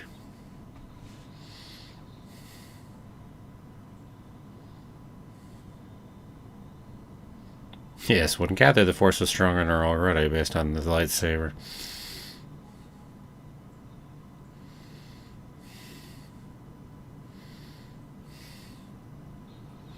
The Force is strong in her family.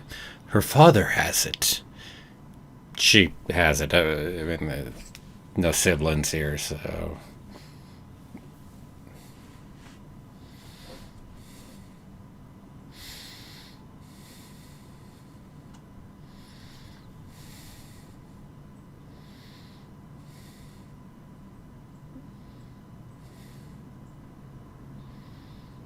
Wow, that feels very like the ships here, very much like the Separatist ships a little bit.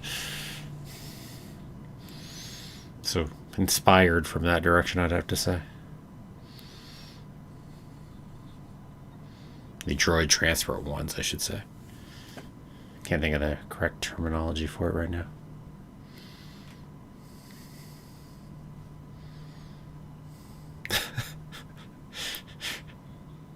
Love it's a tea drinking droid.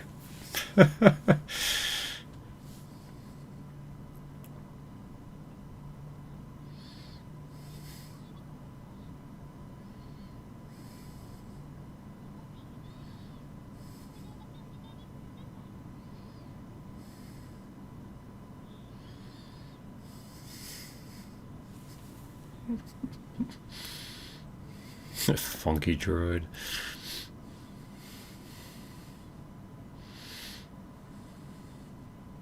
Yeah, that's gonna be one of the questions afterwards too. Who's your favorite droid from all of these? Like the little droid sidekicks we get, not the big droid pilot there, but like 4 9s here in this one. Row. Anyway, almost was able to catch something there. Let's see. Ready, steady by.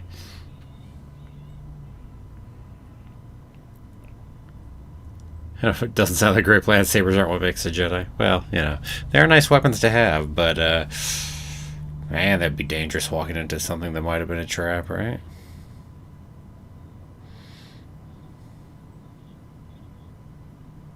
Yeah, as May Wyrick said, when people forget what makes a Jedi, they go to the obvious. The symbols of what made a Jedi, rather than the heart of what it is.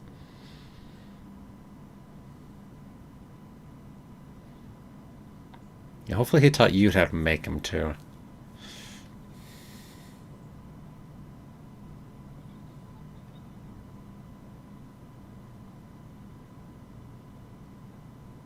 I mean, none of them know how to use it, but... Oh, look at that.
I love the lightsaber changing colors when it goes in his hand.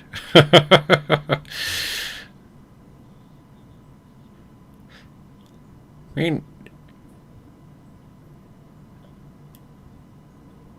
a system like this really hard to hide if you're a Sith or a Jedi, huh?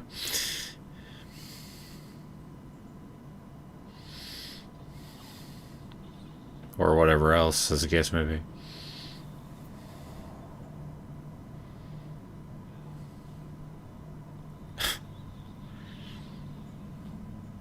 There's some good lightsaber duels here, right?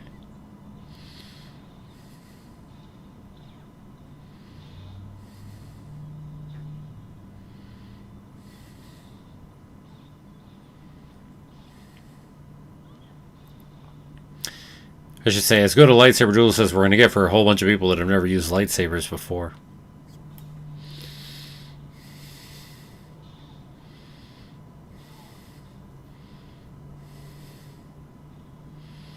I mean, one would expect at least the Margrave has practiced with some swords or sticks or something to be ready for it. Ah, color.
Purple.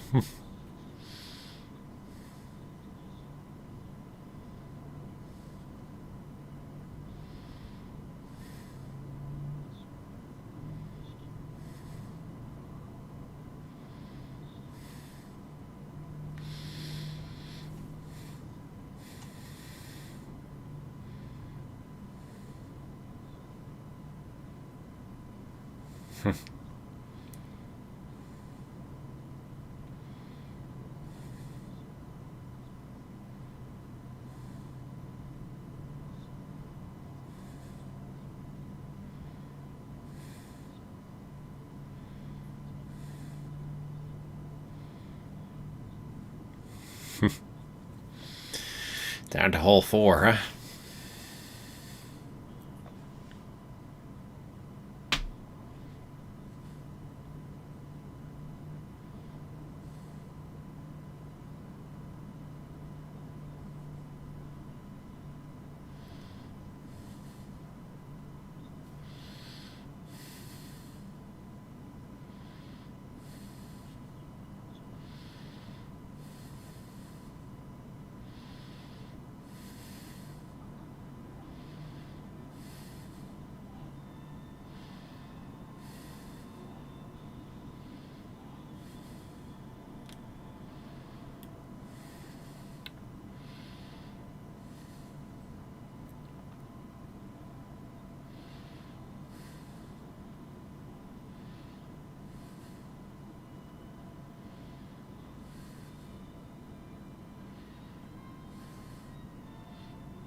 What an interesting world and time period this is right here.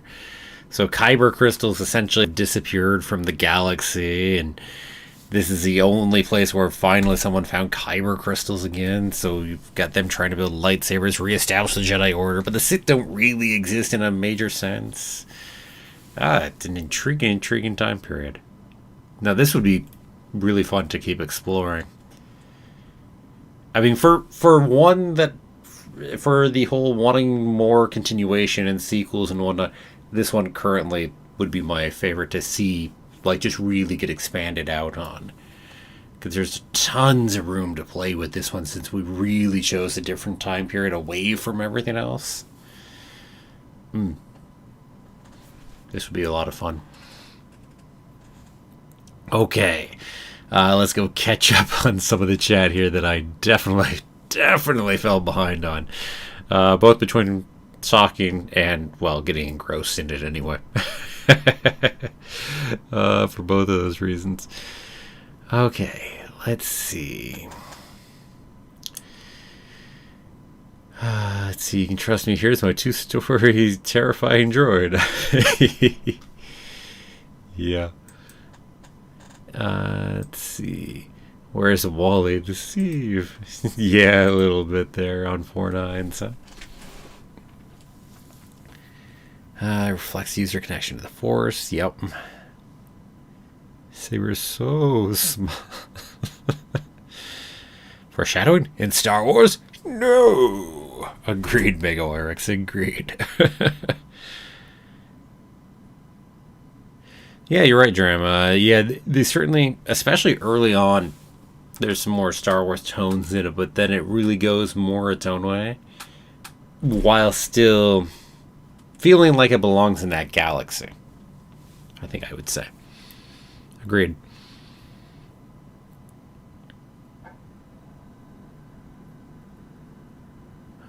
See, it still sounds like Star Wars, but you find the nostalgia somehow lacking. I am okay with that. I mean, I'm okay with things that decide to be a little more new rather than just always harkening back that way. So yeah, agreed though. If Avatar, obviously in this case, Avatar The Last Airbender, can make you watch anime, why wouldn't this? Sure. I mean, of course, that's... I think more my point on this one is, this you might get people that might not check it out otherwise. With something like Avatar The Last Airbender, you had to be willing to go look at that in the first place. So... mean, as close to it as an American equivalent to anime as you get, right? Whereas, again, this you might have watched even though you wouldn't watch something like Avatar The Last Airbender just because you're interested in Star Wars. And I think that's the difference I would make with this one comparatively. But then again, I don't know. How much does, on a different note, how much do people reading comics translate over to people being willing to read anime as her being willing to read manga? I don't know. I don't know that it translates over all that much. Imagine Avatar, The Last Airbender, would probably translate over more than people watching Star Wars Visions would, just because the people willing to watch that were already closer anyway. I don't know. People are good at being able to say, oh, well, this is a one-off, this is something different, as opposed to jumping over here. So people are good at that, too. I don't know. I'm just curious. But I don't know an answer, that's for sure. So, I hope we'll make some new anime fans, though. I mean, again, there's no good reason not to be. I mean, sure, if you don't like subtitles and you can't stand some of the English dubs, then that might be a problem. I'll grant. And you don't speak Japanese. I'll grant that. But otherwise, whatever the heck genre you want, it exists.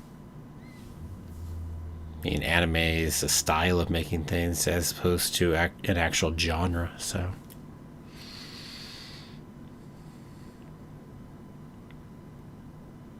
I haven't killed that timer yet. Let's reset that timer here.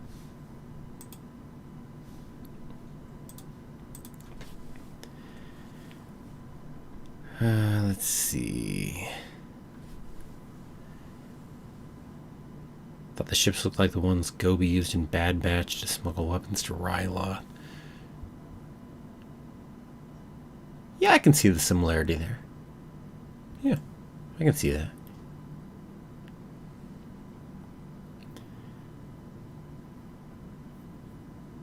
What if the droid that's your favorite is also protagonist of a later episode? That could be fun. Or Toby. Alright, gotcha. Jump down to the end here, and I'll keep walking back and forth. For Eevee, so Avatar Last Airbender got you into anime. Nice. Favorite series ever? Oh, wow. Fun. It's a fun series, to be sure. Fun series to be sure. And hey, if you like Avatar The Last Airbender and Korra and whatnot, then it's a good time to be a fan of those, because there's a whole bunch of new stuff coming out in there in the future, considering they made the whole studio after the creators walked out on the Netflix live action thing after creative differences, shall we say, happened there. And they were given the opportunity to just pursue a whole bunch of things in animation to expand it out. So if you're a fan that way, a lot more coming in the future.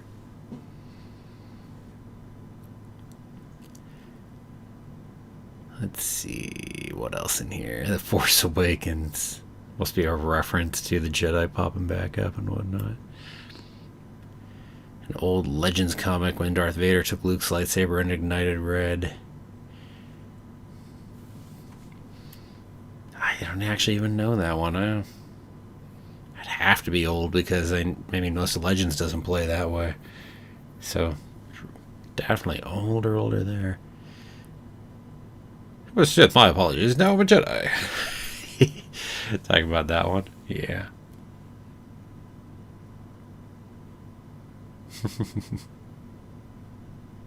Yeah, last image was incredible. Beautiful shot. And Evie, you're saying you want more so badly with this one. Again, what a beautiful giant world to explore on this.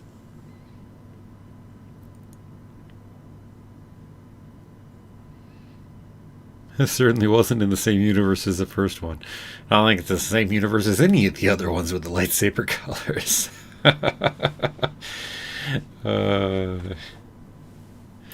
Okay. Looks like it's time to move on. Yeah, that was definitely a good one right there. T0B1. Toby, as people have been saying. That one's up next, huh?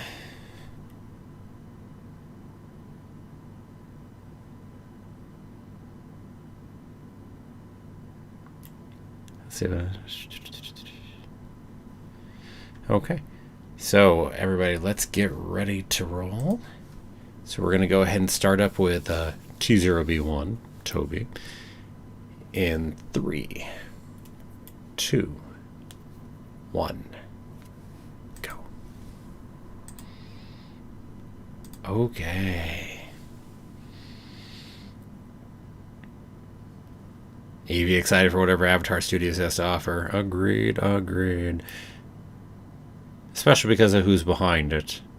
And if that wasn't who was behind it, might be a little more questioning it. Sign Saru.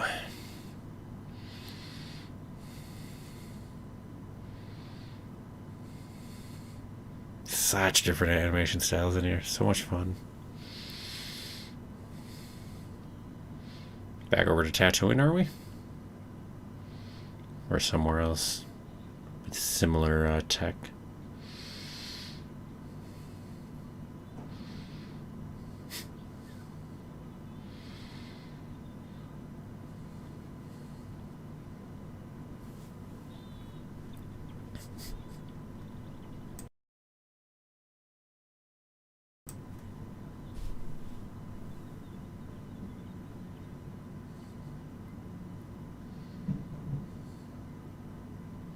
Well, I set a mood off the bat quickly here, now didn't we? Wow. Ship battles everywhere. And ground battles.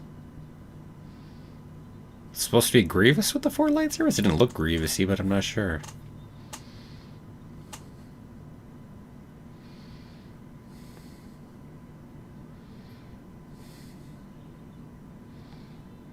Okay, just I think it was T0. Nope, okay, I guess it's TOB1.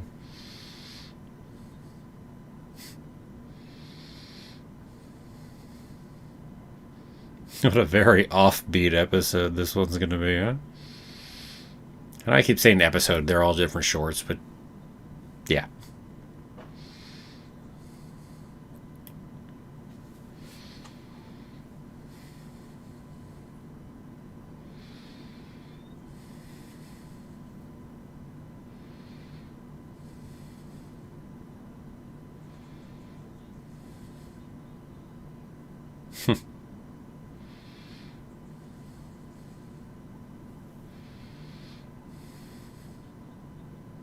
Gotta find food, teacher. When the next harvest is over, you can go.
Venture. Excitement. A Jedi craves not these. Sorry, Ed.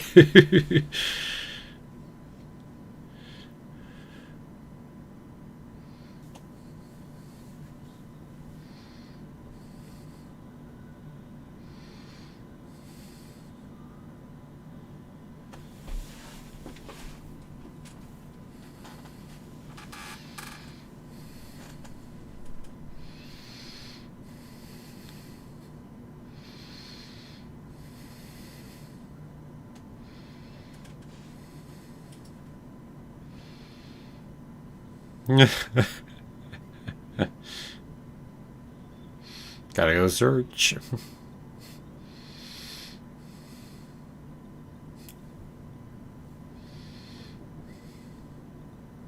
This could take a while.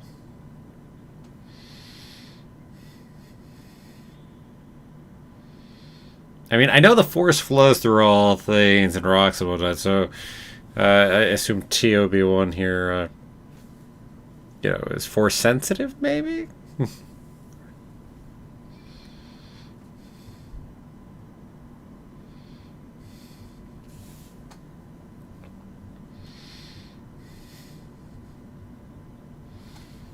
Yes, it's present in all things. That doesn't mean all things are force sensitive, though. In fairness, of course, it can do whatever it wants. We had one of the other ones that pretty much acted like anybody can be.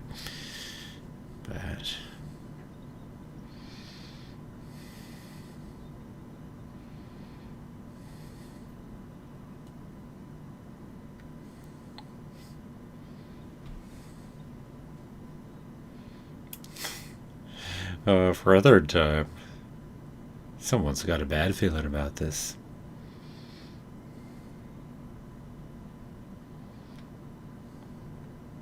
Interesting.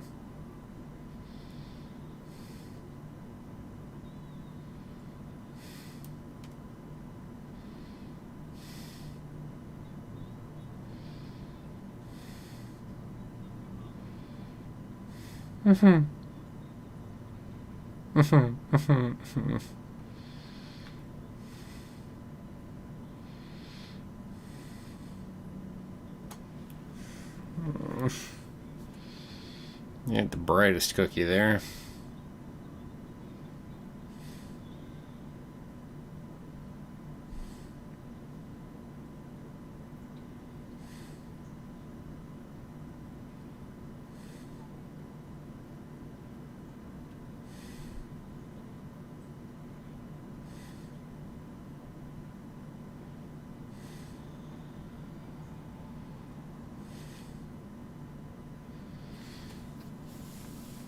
That's just one of the Inquisitors. They ain't that great.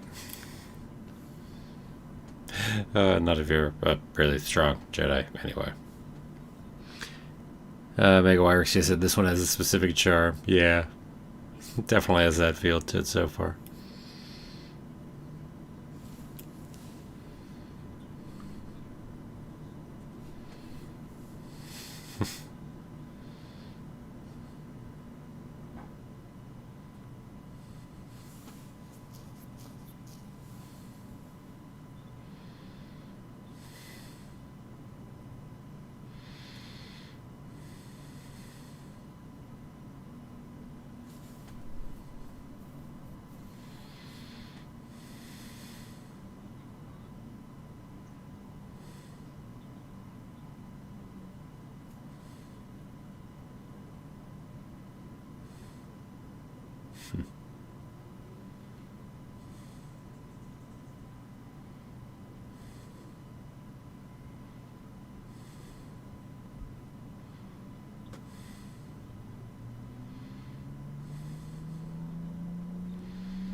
Let's see, Scowl.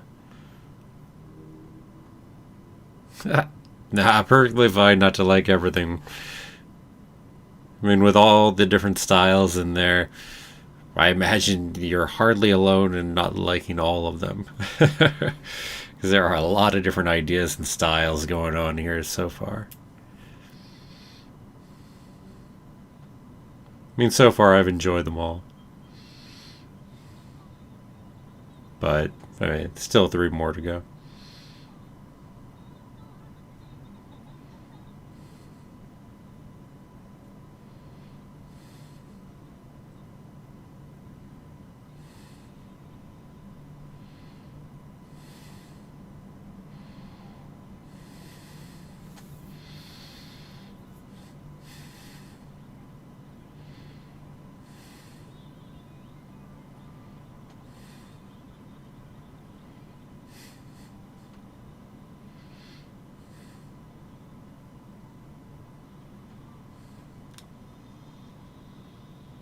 mean, shorts do have the advantage of not having to uphold, say, the length of a whole feature film or a series or anything.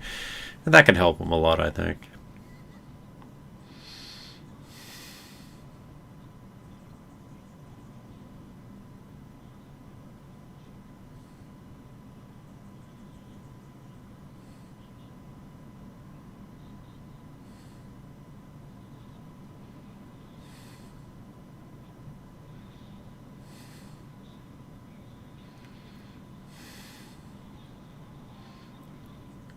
It's got this big, like, night-like kind of nature to him here, the Inquisitor. To them.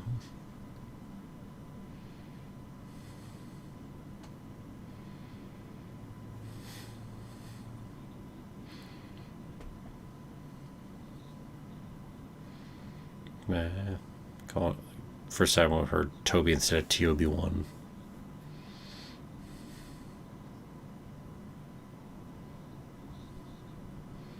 Speaking of the medieval knight thing here, actually, knight here.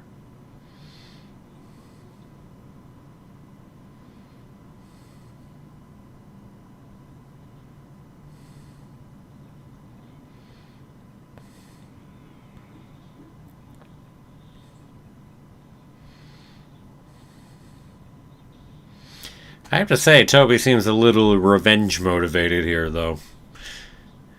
Not exactly a light side trait, that.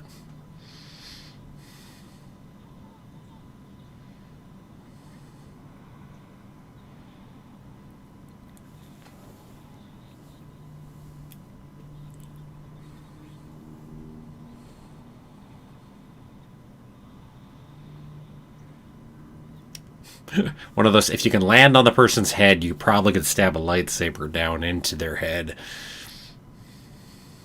Just saying. A little more training right there.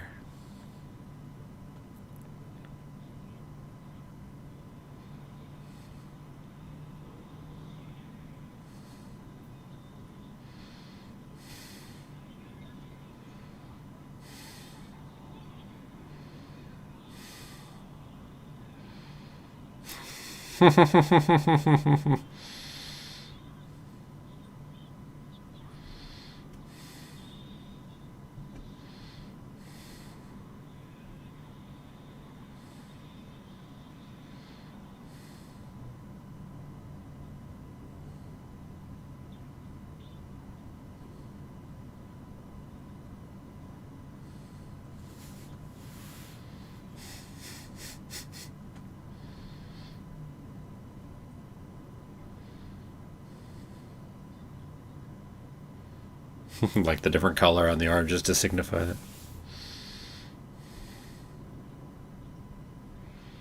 And take revenge on those who kill their masters. Also part of what Jedi do. Yeah. That was enjoyable. I mean, wouldn't say it was my favorite of the bunch, but it was still enjoyable, though. Okay. Let's see. Today. T16. Yep. Professor managed to create life. Yes, on a desert planet, no less. Or do you mean the droid? In which way?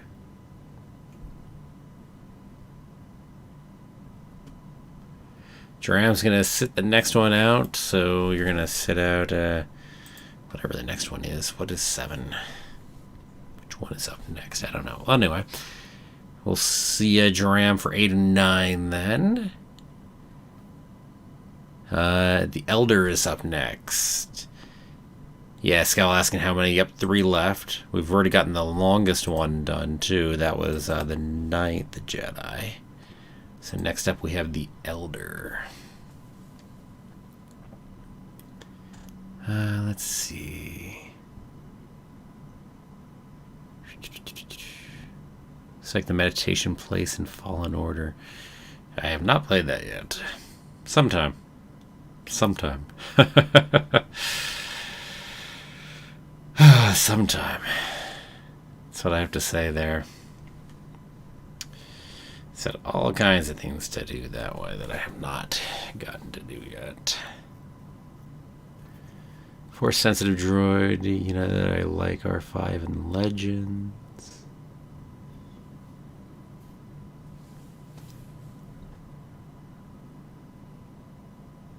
Yeah, the mouth on the Inquisitor was funky, to say the least. See you in a little bit, Dram. And hello there to Chosen Nightwolf. You say you wonder if we'll be getting anything more envisioned in terms of continuing stories for some of these. I don't know. I'm curious about it myself. I mean, certainly well, really and honestly, every single one of these could continue, even the second one. But and then Mega Wyrex says that the first episode is getting a book, and that, well, yeah, season 2 of Visions is possible. We'll see what we say. Okay, so hopefully everybody has the Elder up and ready. Well, I think that last one was one of the shorter of the bunch, which is fitting. It was probably one of the lightest of the bunch, too, so. Okay. Everybody get ready for the Elder. And we'll go ahead and start up in 3, in 2, in 1, and go.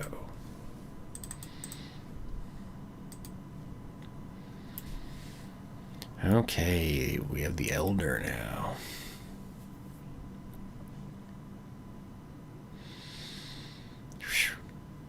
So many different shorts in so short an amount of time watching them and marathoning them like this.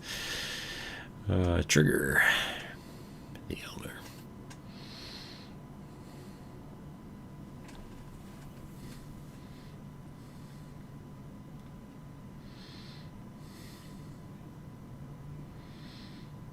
Hey, we can't resist our Jedi, right?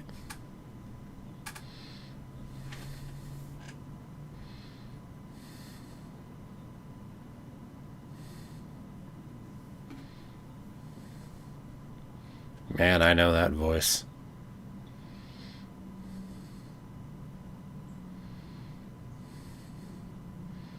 Certainly not the first voice I think I've recognized in here. But I'm never completely convinced.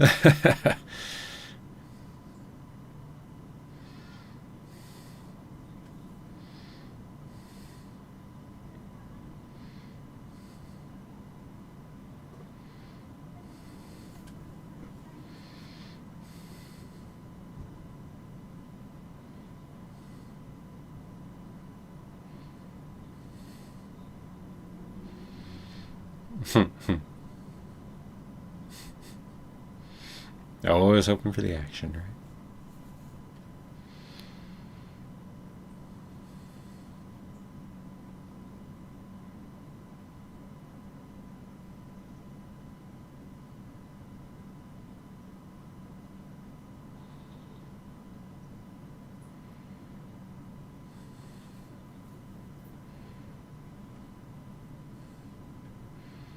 Yeah, I thought so too, Mega Wyrex. Okay, that one of the others was Trigger as well. Yeah, I thought so. Okay. Wasn't just my imagination.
much, the music doesn't fit with what we're seeing, right?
You just really want that action heavily, huh?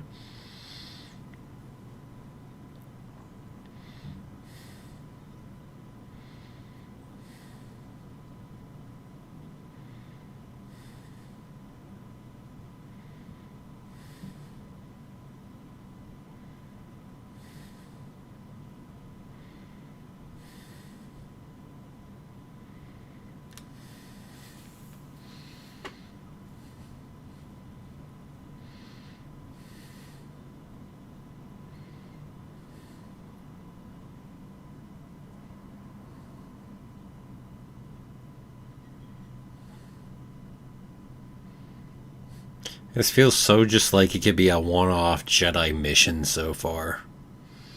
Good old Jedi, Master and Apprentice off on a Jedi mission.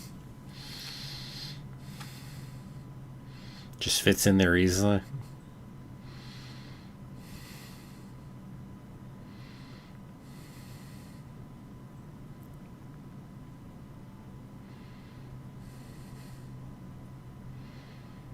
Let's see, Chosen Nightwolf. Oh, well. Yeah, I don't think anyone knows the answer. Well, anyone in the general public knows the answer to that anyway.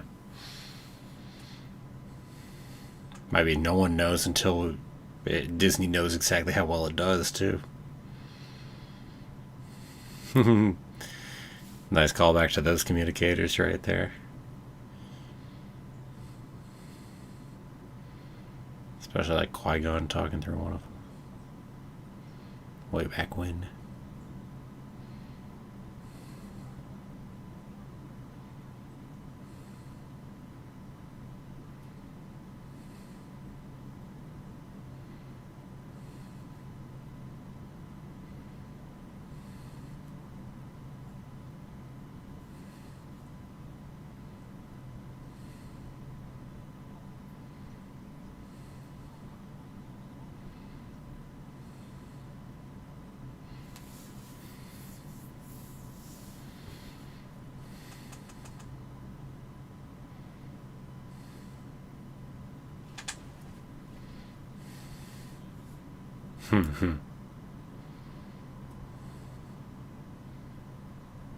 Oh, I'm sure a perfectly friendly, nice person. You get the dark feeling it's a black ship. It's usually the sign of a very nice, happy-going person.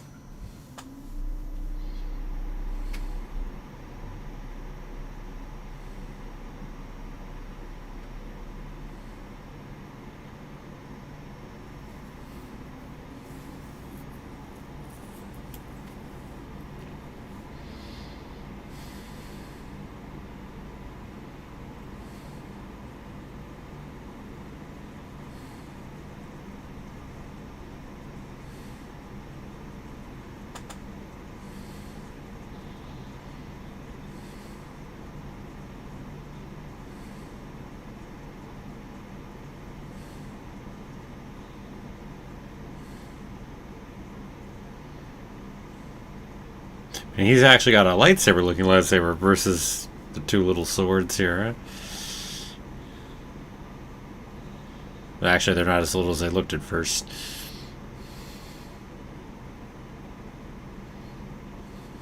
His nice katanas there. I suppose. Sabers, at any rate.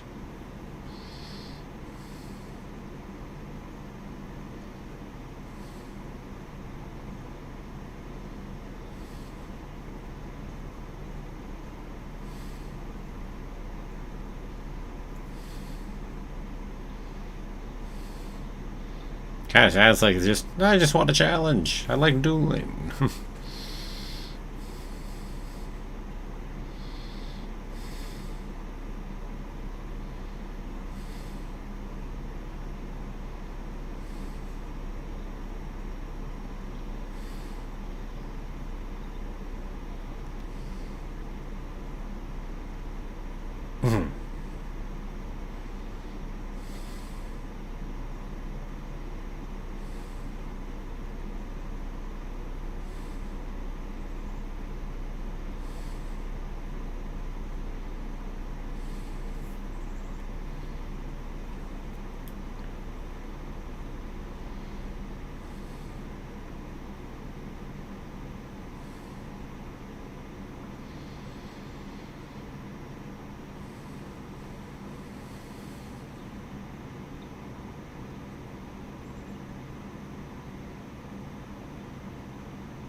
Yes, I'm expecting a good duel here.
It's a nice tool, by the way.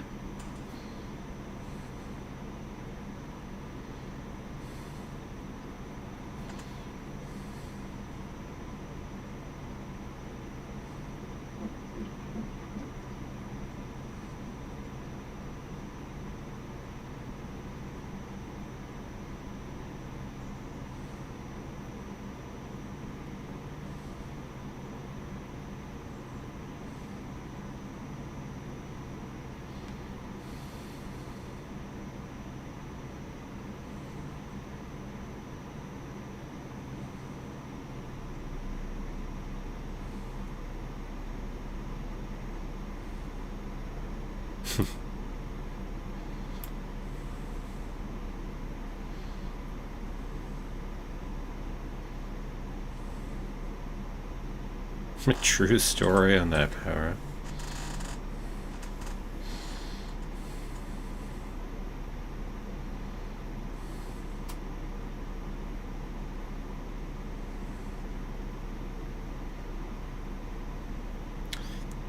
It's interesting with the take on time like this. I like it.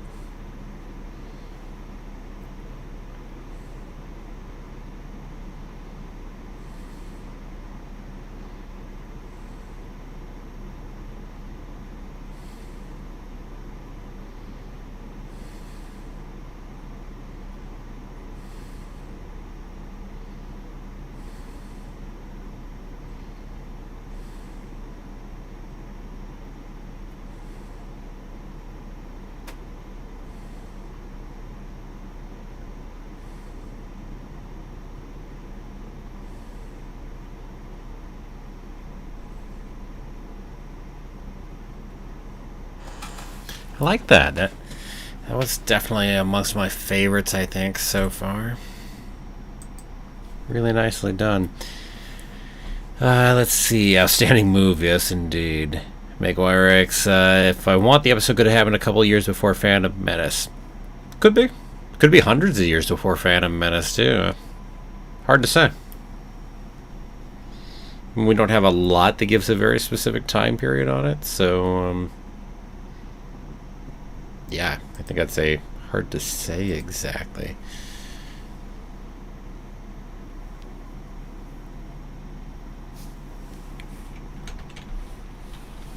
Whew. Excuse me.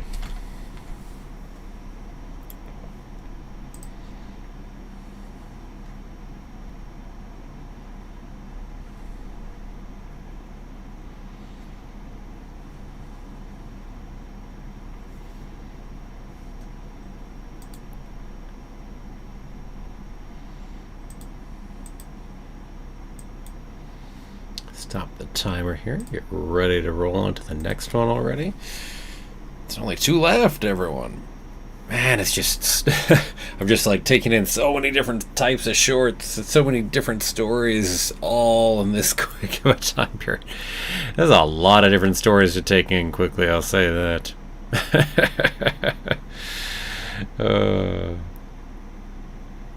Okay, it has a build a different world and a different world and a different one.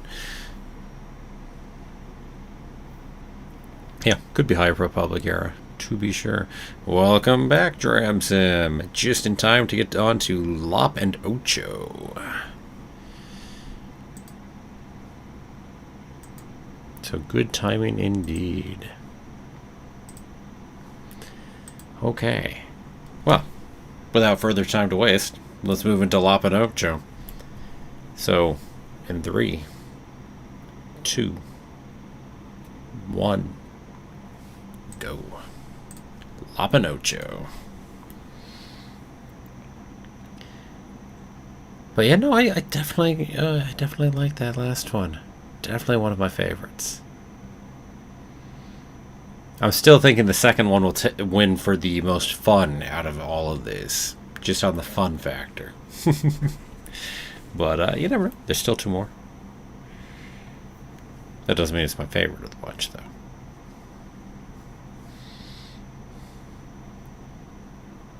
Fun.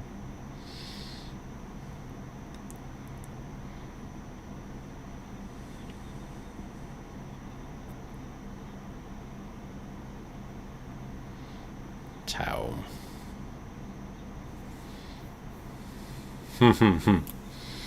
That's a reason to.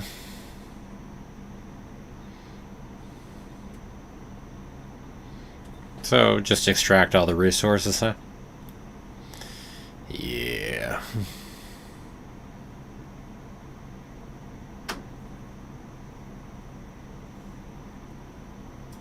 That text took a while to finish going through what was said. Wow.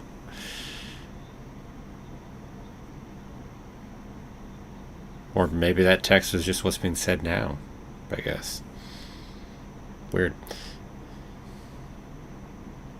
A little off on our subtitles versus our talking out.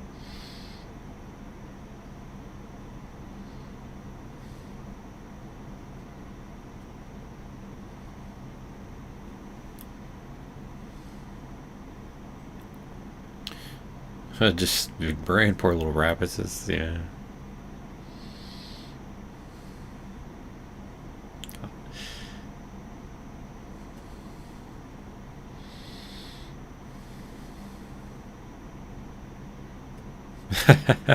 Mayweather, let's invite this fascist government to the line. Yeah.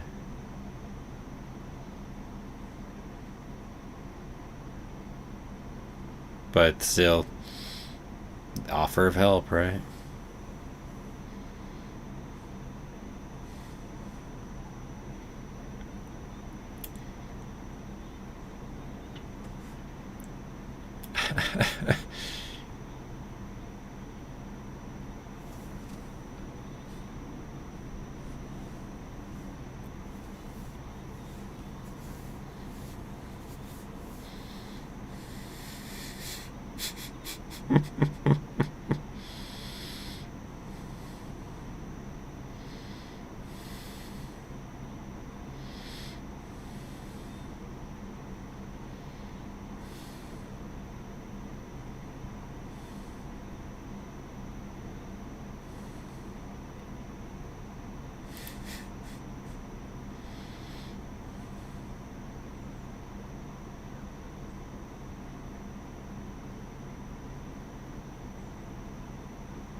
I think it's the only one with a time jump like this, but it's a nice time jump. Give us time, right? So it's rebellion.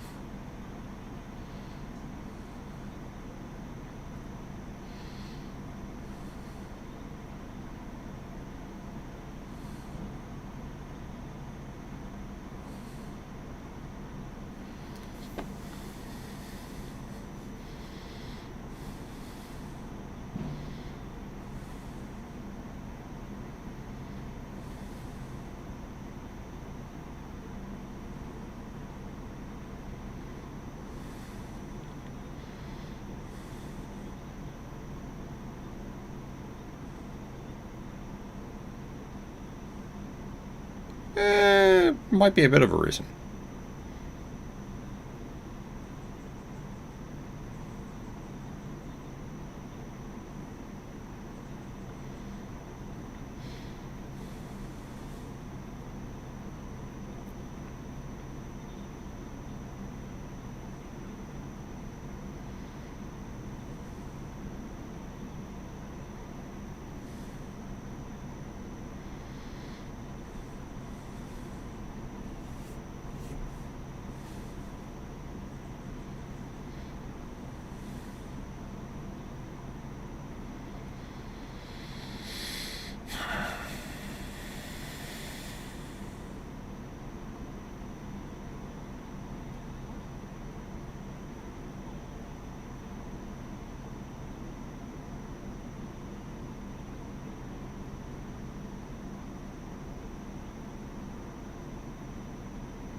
What a mess.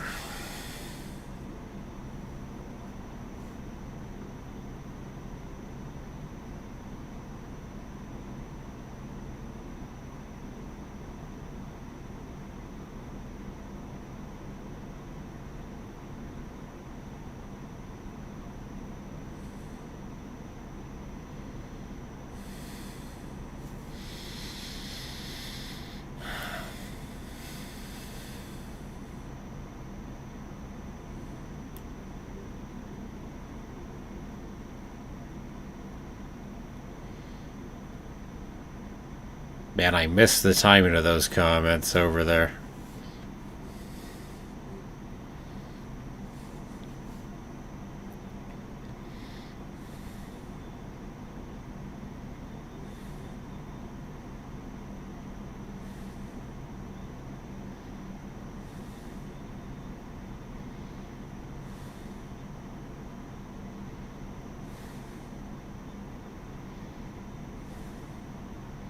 Yeah, I don't think the Empire would be happy with your haircut, bud.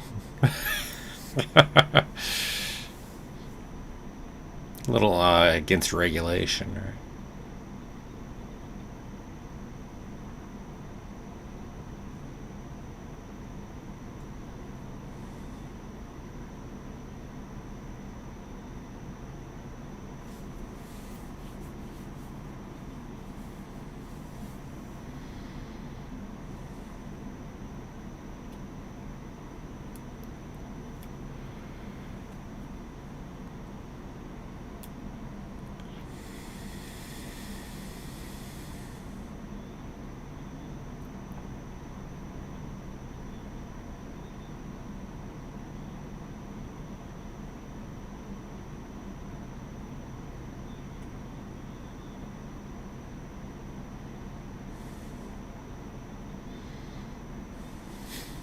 Together, you and I can end this destructive conflict on this planet and Rule the planet? I don't know. Take your pick.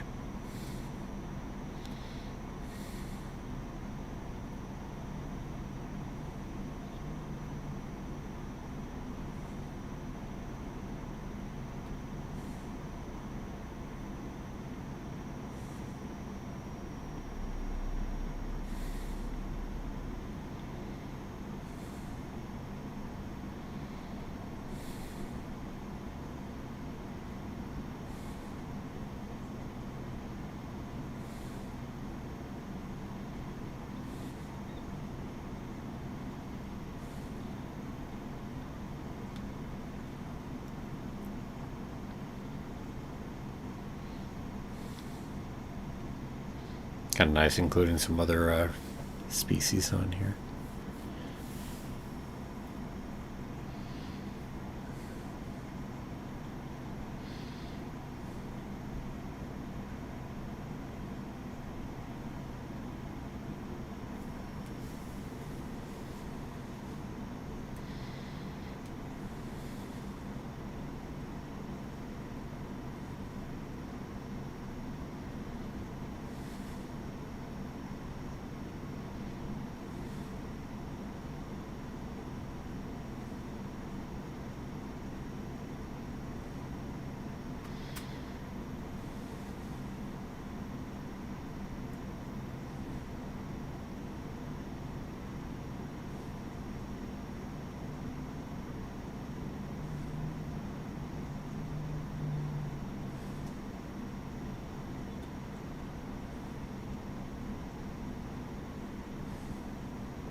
Donald, what's the next movie? Well, that's later today in just over an hour. And that will go ahead and be Ralph Breaks the Internet. So that is the next one right there.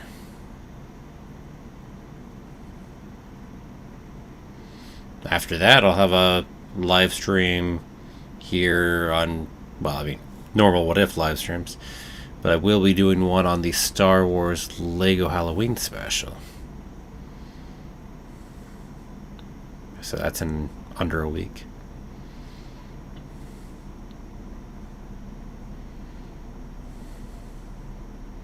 As for October's, well, for the monthly, I mean, they get voted on by the patrons each month, so not sure what it'll be, but probably something Halloween-y. So we'll see what. That'll be later in the month, though.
That's a cool design on the end of the lightsaber there.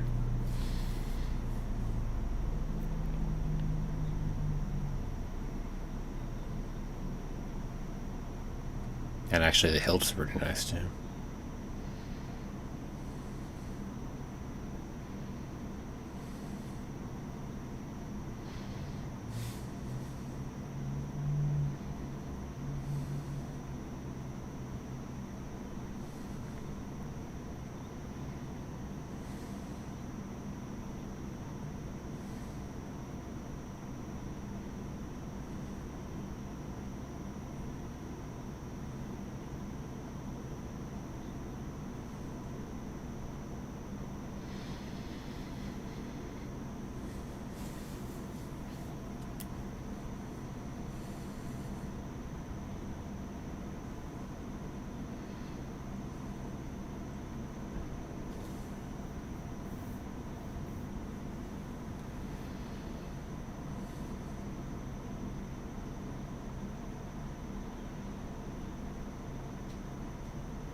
That was pretty in the background.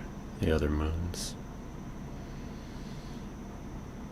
Saw that coming.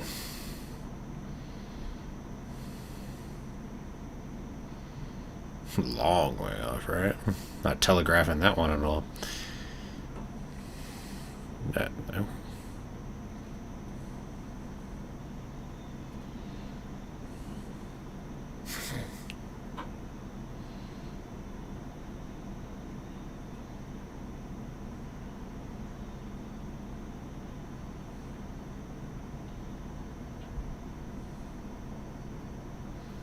Well, she's got some driving skills, even if she destroys the car in the process. Car.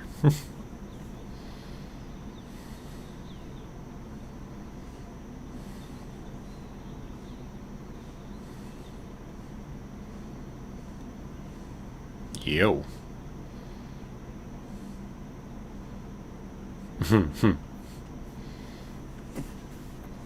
I'm impressed that she's got all of this going on already.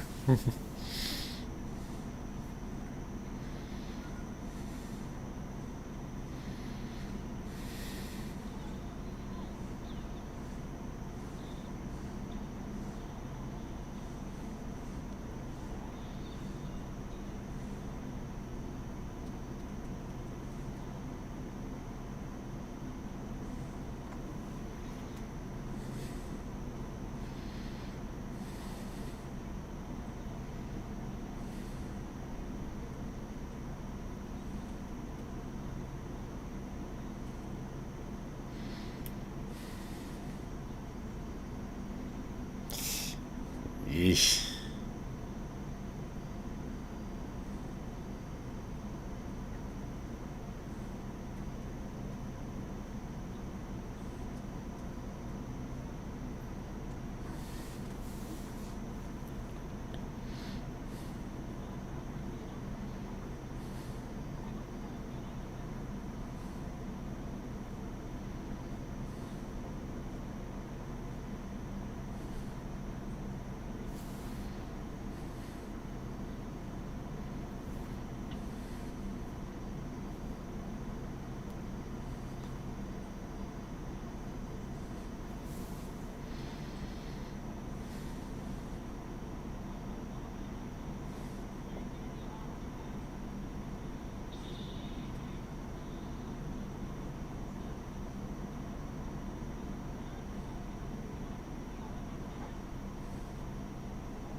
Speaking of things that need a continuation, dang.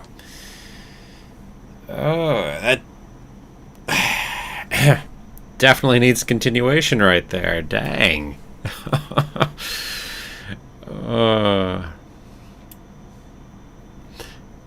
mean, a lot of it was a fairly straightforward, predictable nature as to how this story went, but it was still enjoyable.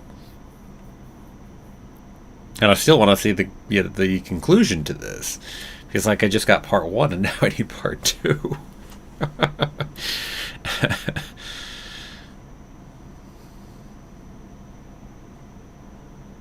I would have liked to have seen a little more time spent really getting the connection between Lop and Ocho when they were younger, / during those 7 years of growing up. Because I don't feel like I got enough of that. I mean, there's still time you can flashback or whatever, later, but... Yeah, I mean, like, if it was being done as a feature movie, I think you would have put a little more time in that. And then, obviously, have concluded the story. But yeah, this very much feels like just the... just the part 1 of 2 or 3. Okay, what all have I missed in here? What's the next month's movie? Yep, I answered that. Is there a way to invite you to watch? Again, you watch it on your own side using Disney Plus or whatever else it is you've got it on. I said I count you in, just like here with Visions or anything else, and you watch it on your side, and I've got it on mine. Same old same. Doesn't have anything to do with how you're watching, whether you're, or anything else like that. So, nope. How long have I had Disney Plus for? Well, since Disney Plus has been publicly available. So, nearing 2 years now. Let's see. The Droid Boy one. You know it isn't canon, but it was a little too outlandish at the end for you. What, going up on the ship, or some of the fight, or... let's see, surviving the cuts and Ocho becoming a high-ranking Imperial. Yeah, the high-ranking Imperial is a little tricky right there.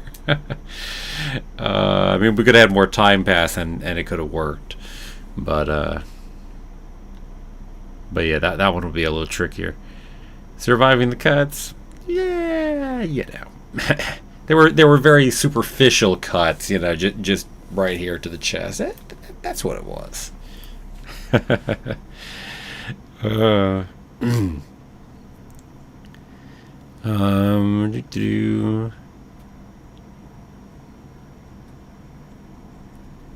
Indeed, Mega Wyrex.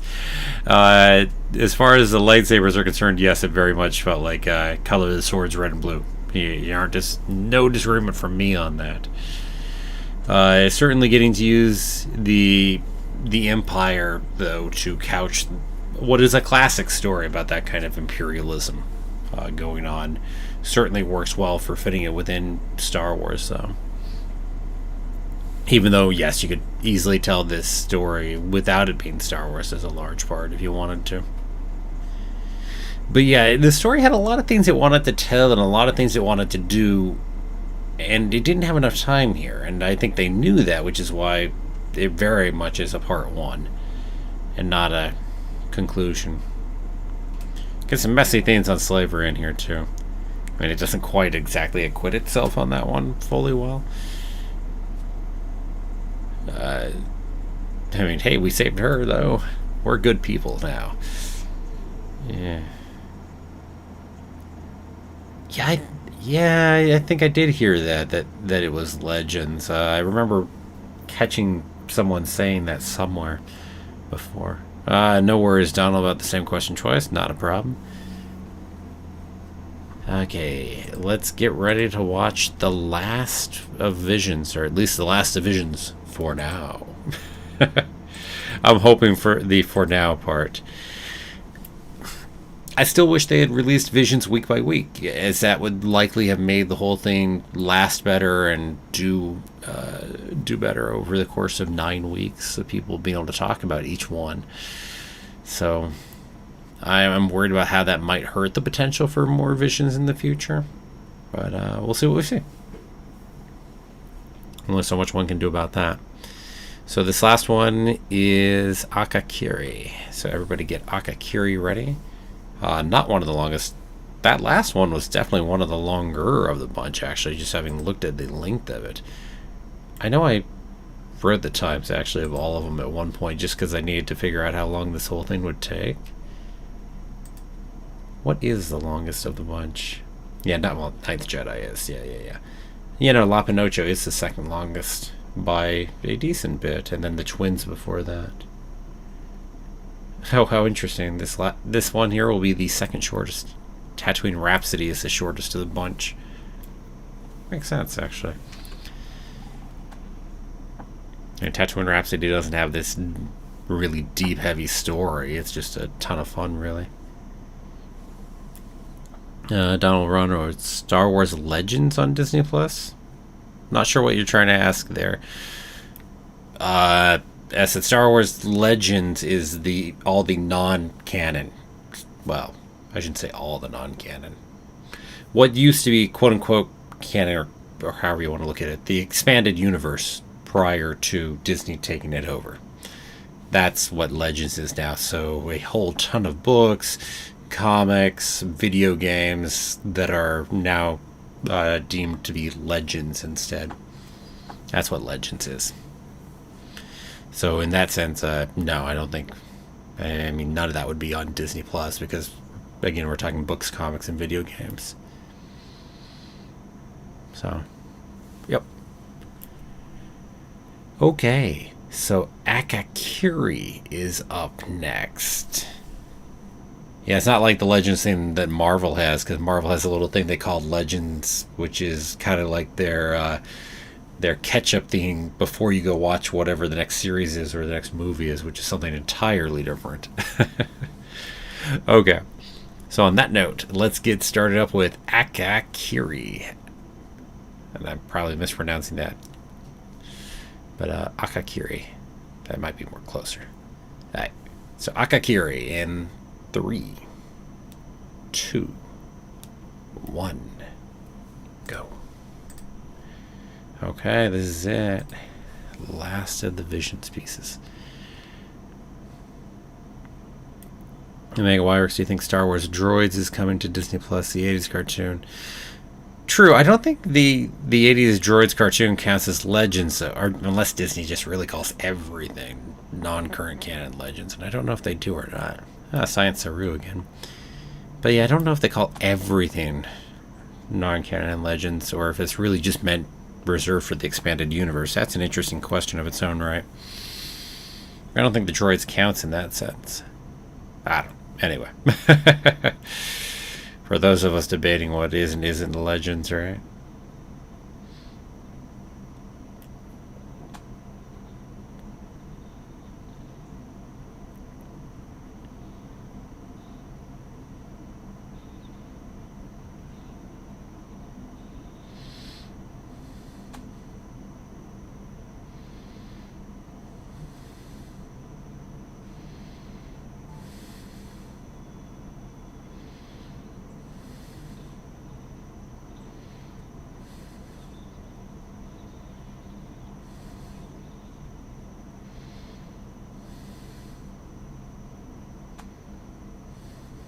They are easily scared, but they will be back and in greater numbers.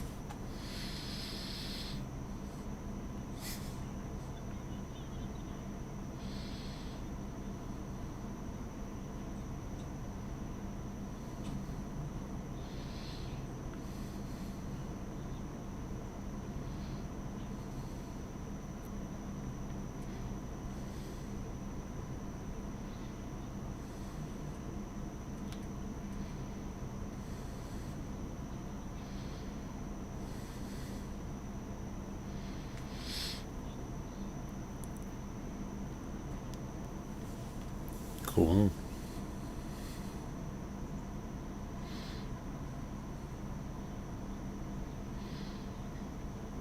So not just somebody on the dark side or anything like that. Not a full Sith Lord right here on Masaga.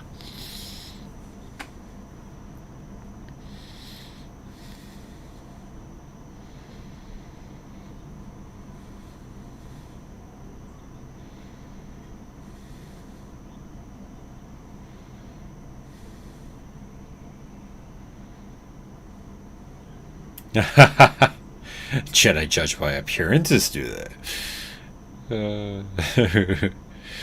Yeah, like that's not a Yoda reference, by the way. Just saying.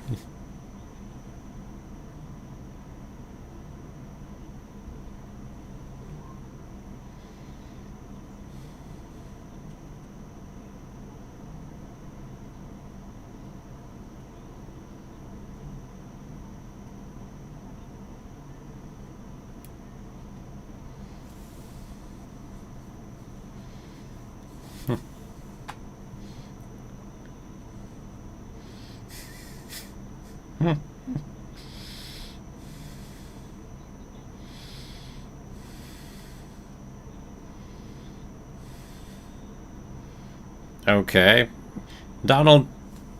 Considering watching Star Wars Visions, kind of keep to that. Okay, if you're watching Frozen, I guess that's great for you. But we're kind of watching Star Wars Visions over here. And I love the movie and all, but still.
It's like I really don't know what to think of this one yet.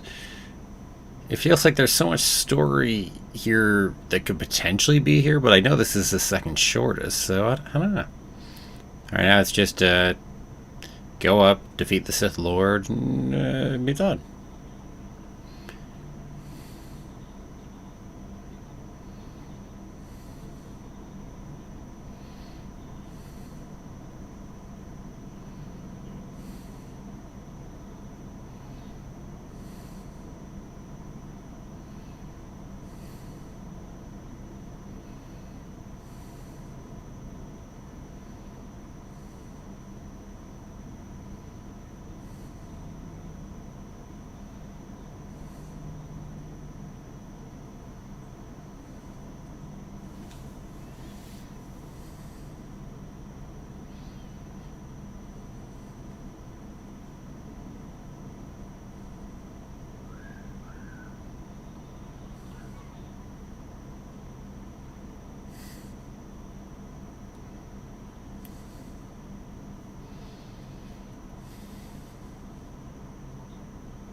Yeah. Fair point there, Megawyrix. Fair point. Talking about it being Hidden Fortress with a Star Wars twist, which, considering Hidden Fortress was a major inspiration for Star Wars, is definitely ironic right there.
Ah, sounds good, Donald. Catch you for Ralph Breaks the Internet here in about an hour. So catch you for that. And for everybody else who will be back for that too.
Yeah.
Yeah, it was fine. And that would be probably my least favorite of the bunch right there, but yeah, it's an intriguing ending. I agree with you on that. It just I don't know, it just never built up the characters enough for me to really care about the characters much. Or the situation. Yeah. I mean that feels like my problem with it there is I just don't think I had enough time to really go there. Yeah, what can I do?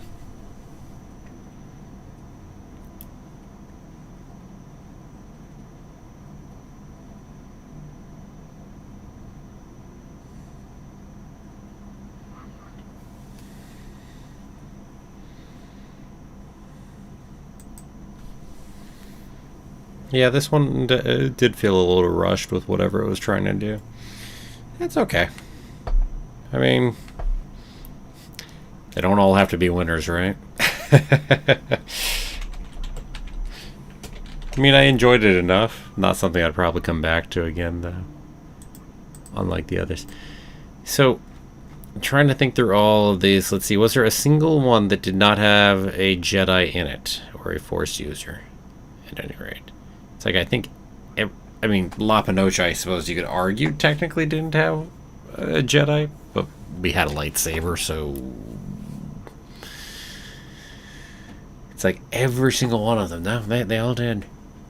It's like, I mean, I love my Jedi. I love Force users. I love the stories. I would have loved if it had expanded outward and some people had chosen to do something that didn't need a Jedi in it or didn't need a Force user in it. But that said, if you are whoever, working on this, and you finally get to make a story of your choice, yeah, I can see that you're probably going to go ahead and make one about a Jedi, or a Force user. Just one of those. If you finally got your shot, yeah, you're probably going to do it.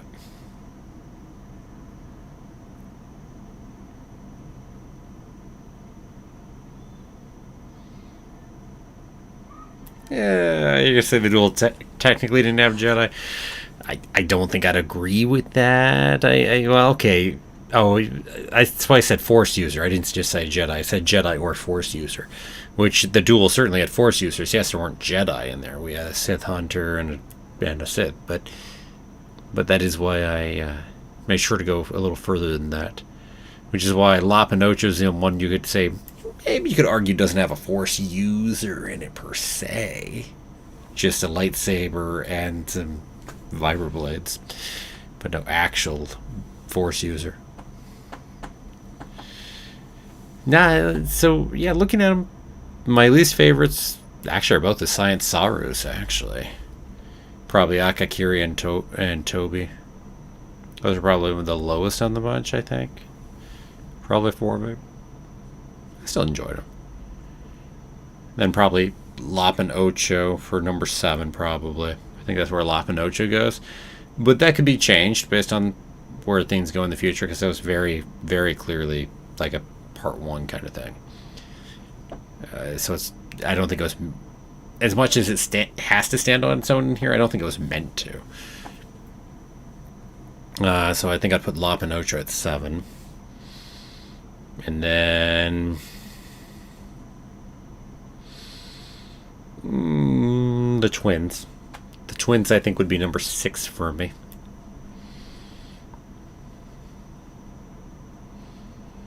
And I think the Elder would be my middle spot. I think the Elder sitting right there in the middle. Had a really nice duel in it. I really enjoyed the duel. I mean, it just didn't have enough else to it, but really enjoyed the duel. So the Elder sits probably at number 5. Then I've got the duel, Tatooine Rhapsody, Village Bride, and Ninth Jedi. Amongst those, Village Bride is probably number 4. Yeah, Village Bride at number 4.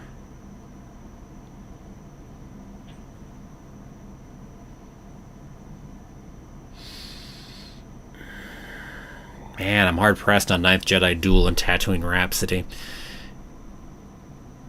And again, Tatooine Rhapsody was a ton of fun. It probably is my number 3, though. And I think I put Ninth Jedi number 2 and Duel number 1. Ninth Jedi was good. And with probably the most potential out of all of these, it has the most potential to be hugely expanded upon. But doesn't mean it was my favorite of the shorts. And really, even then, it's debatable with Tatooine Rhapsody for me to some degree, too. I really did enjoy Tatooine Rhapsody. Okay. So I think that's how I'll go ahead and choose to rank them right now. So number 1, the duel. Number 2 and 3 are Tatooine Rhapsody and Ninth Jedi, kind of Tricky right in there. Village Bride at number 4. Elder at number 5. And on and on. Yeah.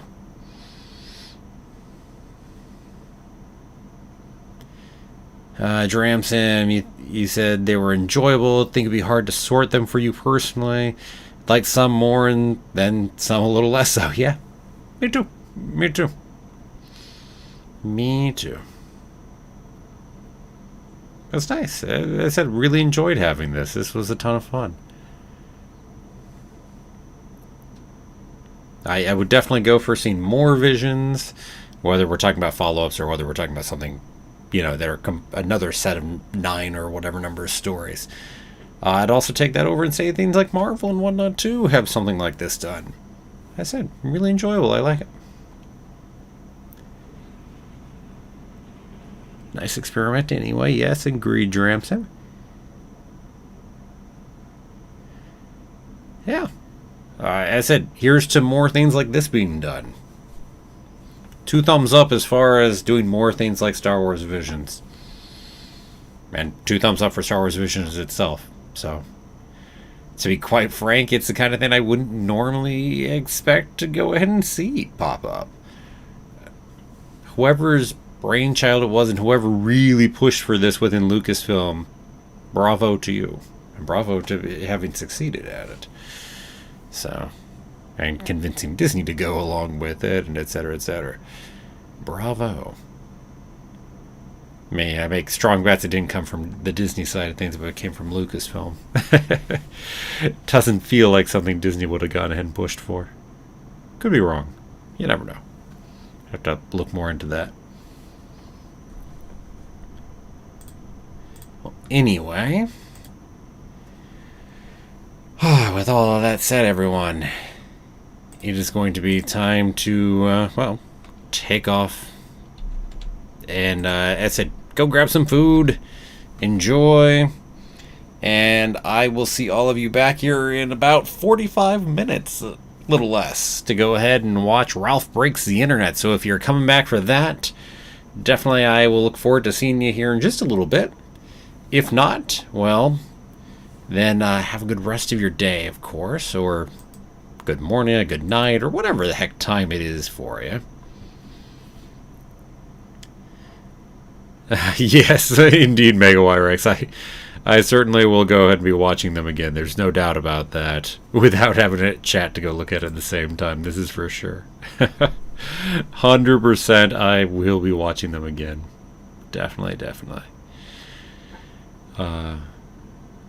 I'll be honest, Akakiri might be another matter, but certainly for the others anyway. But anywho, everybody, until next time, let me go ahead and say to everyone, have a magical day, and may the Force be with you for all time, always.